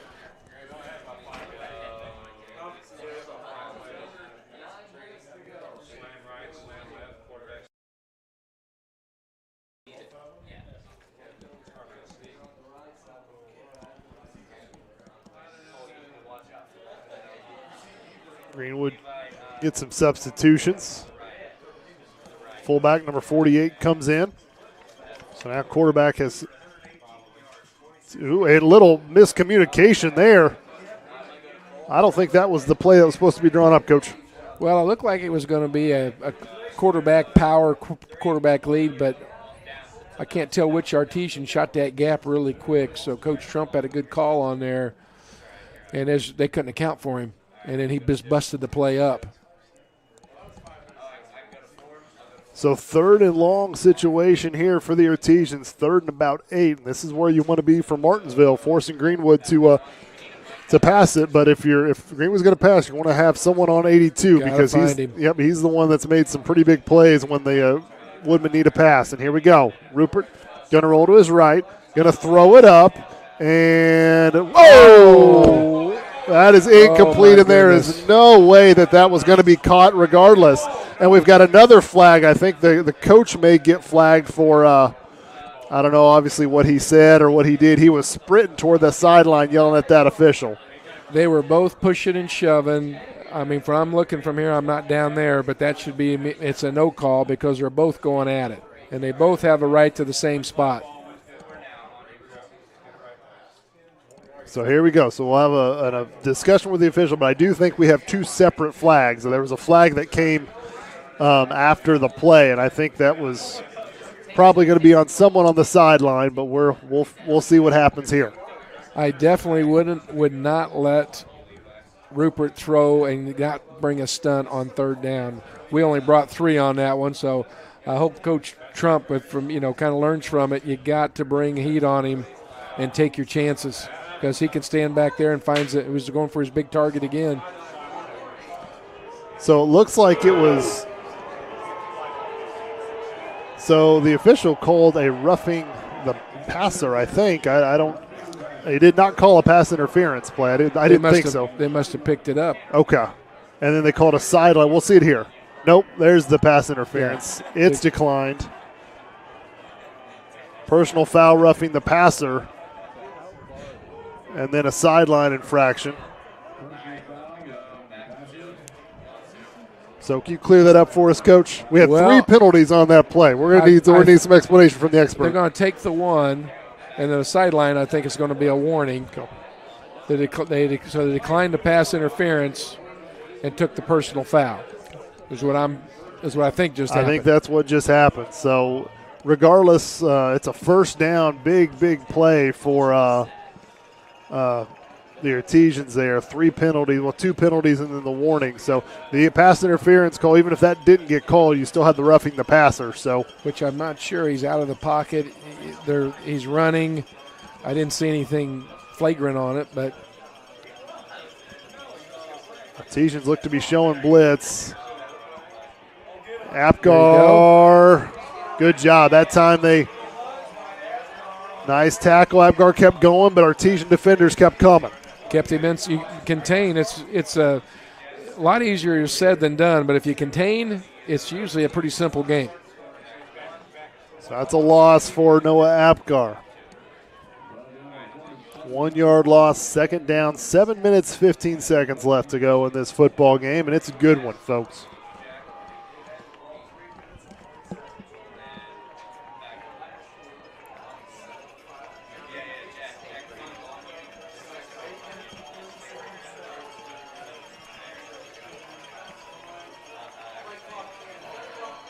And I think we're going to get delay a game.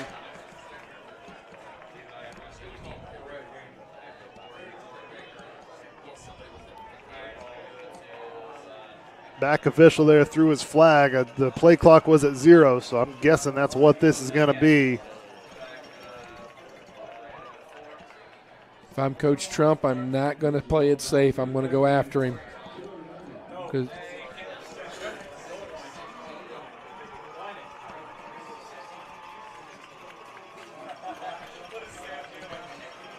Second and 16 coming up here for the Woodmen. Artesian defense, Coach. You're not playing any. You're not playing back. You're sending some pressure. I'm going to go after him. He's too good of an athlete. Here they come. There's the pressure. Bingo. And he there just you throws go. it up in the air. There we go. It was picked off, and his feet land in bounds. Did his feet land in bounds? Yes, it did. That's an interception. And that's the 3rd interception of the night.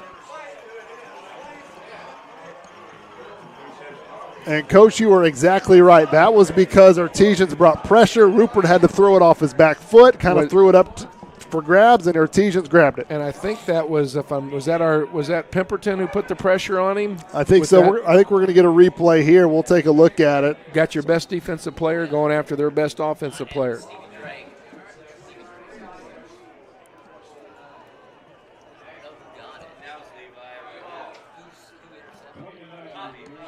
So Logan Poppy, as we see the Artesian play here, just a run for a few yards here. It was Stevie Drake was the one that brought the pressure. Logan Poppy with the interception. That's number 2 on the night, number 4 on the season. So he has an eye for the football. He didn't. Come on, boys. All right, 2nd and 7.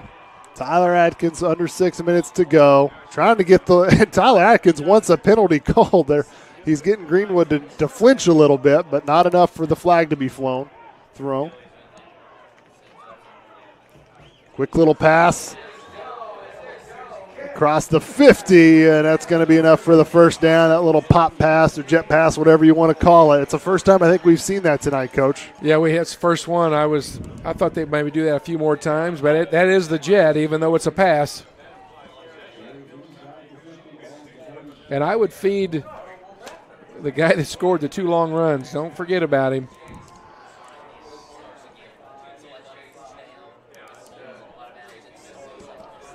But like up here, I would with the trips, we'd have 3-on-2. I like the bubble play, and it's there. If they want to go to that, it's going to be a big play. Austin Fry there with a run. Nice 4-yard pickup. And Coach obviously clocks your friend, so you're kind of taking this down, letting the play clock get down. I'm guessing you would. Well, I was knowing to throw it a little bit, but if I can get a mismatch on our trips, they're only really putting 2 over there. I would get Mabry on that bubble. That's just like a long handoff. Yep. And that's Bolton with the run, and he had several carries and had some nice runs last week against Bloomington South. I think that's his first one, and it's a first down run for Riddick Bolton. Fresh legs, hit the hole nice. Yep. Take another look at that. Yeah, hand it off to Riddick Bolton, gets a nice hole and gets to the second level there for a first down run. You're seeing Tyler Atkins kind of go to the sideline a little bit more, make sure he gets the play, burns a little bit more of that play clock. Another pop pass there. Oh, hard hit, but still on his feet. Bounces off of it. Can he get the sideline? He does for the first down. Great effort. Absolutely. That was Mabry who had that. Got a shot, and we'll take a look at it here. There's the pop pass from Mabry. Cuts it in. Gets hit, bounces off, kind of shows, gives Greenwood a taste of their own medicine there. I was thinking the same thing, Eric. We've watched them do it to us all night, and a great second effort.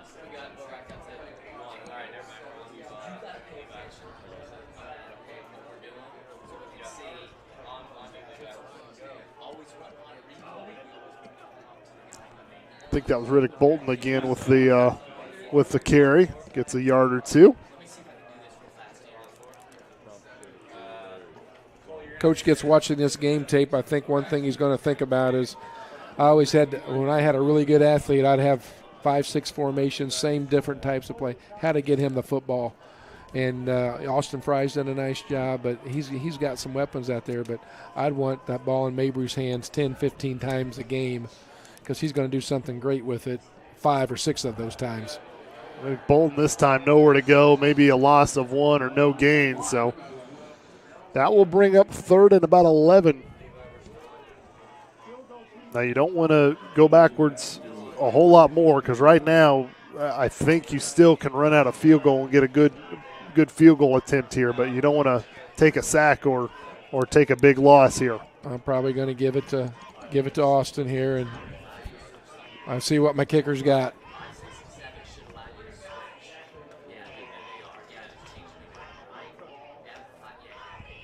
Going to pass it. Tyler Atkins back, looking in the end zone. Now he's going to roll to his left. Eyes still downfield. Throws it out of bounds.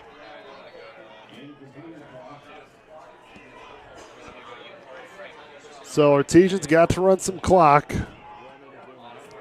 And we have a big field goal coming up, 36-yard field goal if I did my math right.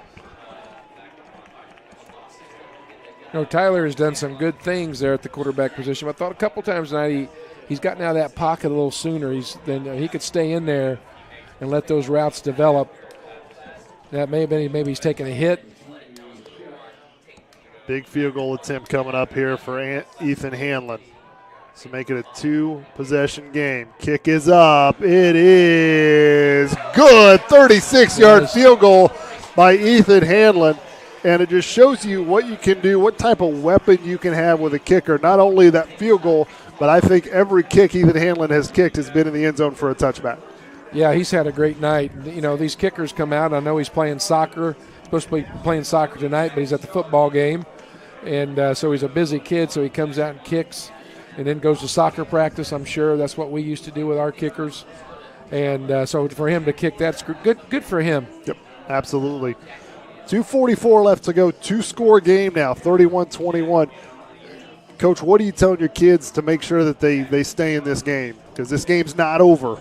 I see there's some fans kind of leaving on both sides, but this game's not over at all. Oh, I guarantee you that's what Coach Trump, Coach Duggars talk about, telling the kickoff team, stay in your lanes, make sure you break down, wrap up. A lot of times you tell the kicker either you're going to pooch it or you're going to squib it, in this case, just to nothing happen. But the way he kicks it, I just tell him to kick it deep. Because usually I think he's put in the end zone every time, if I'm not mistaken.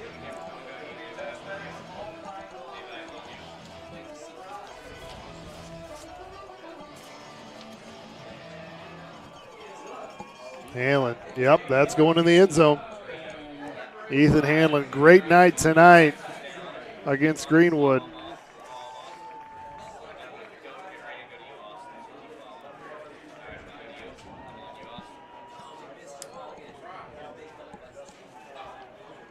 You got to love it when they love the kicker.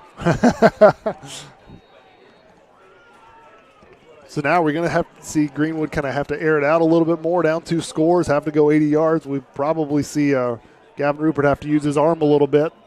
But no, not the first play, and he's, could have been a bigger gain there, but nice job by Artesian linebacker. Came up and at least slowed Rupert up a little bit. I think you're right. I mean, I think he is going to, this is going to be it. You run. If you can't find anybody open, take off. And it's picked, and that's going to go the other way. And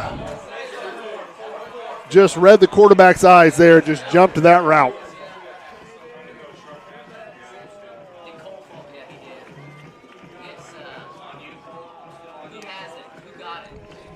Was it number 5? I think it's 2 numbers. I'm trying to see here on the. It's Caden Long, number 31. Okay. That's his second interception of the night. He had the first one, but this one goes for 6. Eric, I'm glad you can see because I cannot see that far with those numbers down there. They're kind of a blur.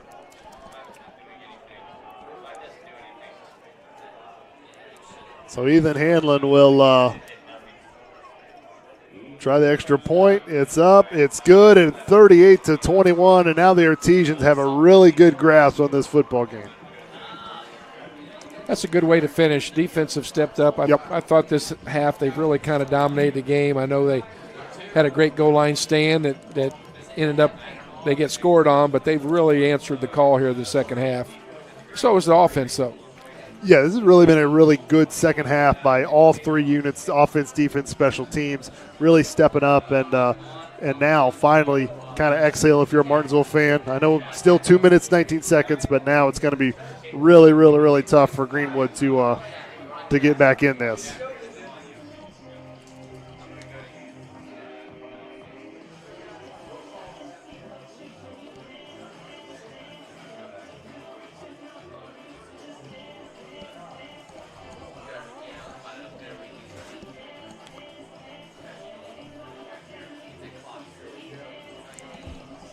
So Artesians in a really good spot here, looking to go 2-1 on the season and start the conference slate 1-0. And that's important because, Coach, next Friday we won't be there, but Artesians will be going to Decatur Central.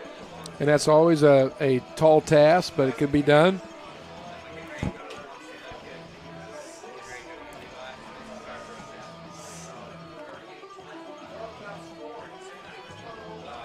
I like what I like about these Artesians. I know last week didn't go quite. They got behind, but they can stay in it. They seem to respond and compete for 4 quarters, and that's important. So if you get a team like Decatur, sometimes they turn the ball over. Sometimes maybe they won't be as disciplined. If you can get them to make a few mistakes and you hang around, good things can happen.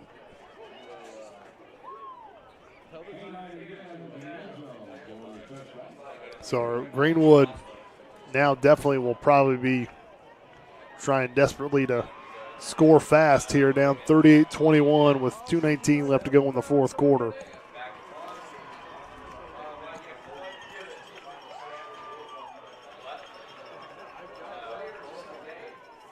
I think they have made some changes.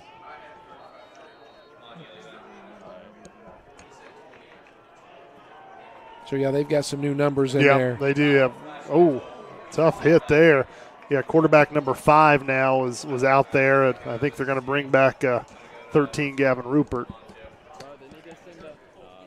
So tough run there for that Greenwood player. Bring up 2nd down. And Greenwood not really a ton of urgency. I think they may be saying that this one's done. So Artesians look to be going to 2-1 after tonight. Greenwood will fall to 1-2. And Greenwood doesn't have an easy task next week either, Coach. They will have their first home game, and there's a flag. Looks like probably going to go against the Woodmen. But the Green will have their first home game, their home opener next week. The first 3 games on the road, but they don't have an easy task either. They are going to host Mooresville. The Pioneers will come to Greenwood next week for them. Yeah, they're a good football team, big and physical, got a great quarterback. But like I said, we will not be broadcasting the Decatur Central game. So if you're available next week, take the trip up 67, support the Artesians here at Decatur Central next week. Should be a really good matchup. Decatur Central, they had a big win against New Pal, which was a tough contest in their opener. And then I think they got beat last week against Center Grove, but just about everybody's getting beat by Center Grove. So yeah, that's probably almost a given that they're going to be the state champ of Center Grove. And hate to say that, but they are that good. Yep.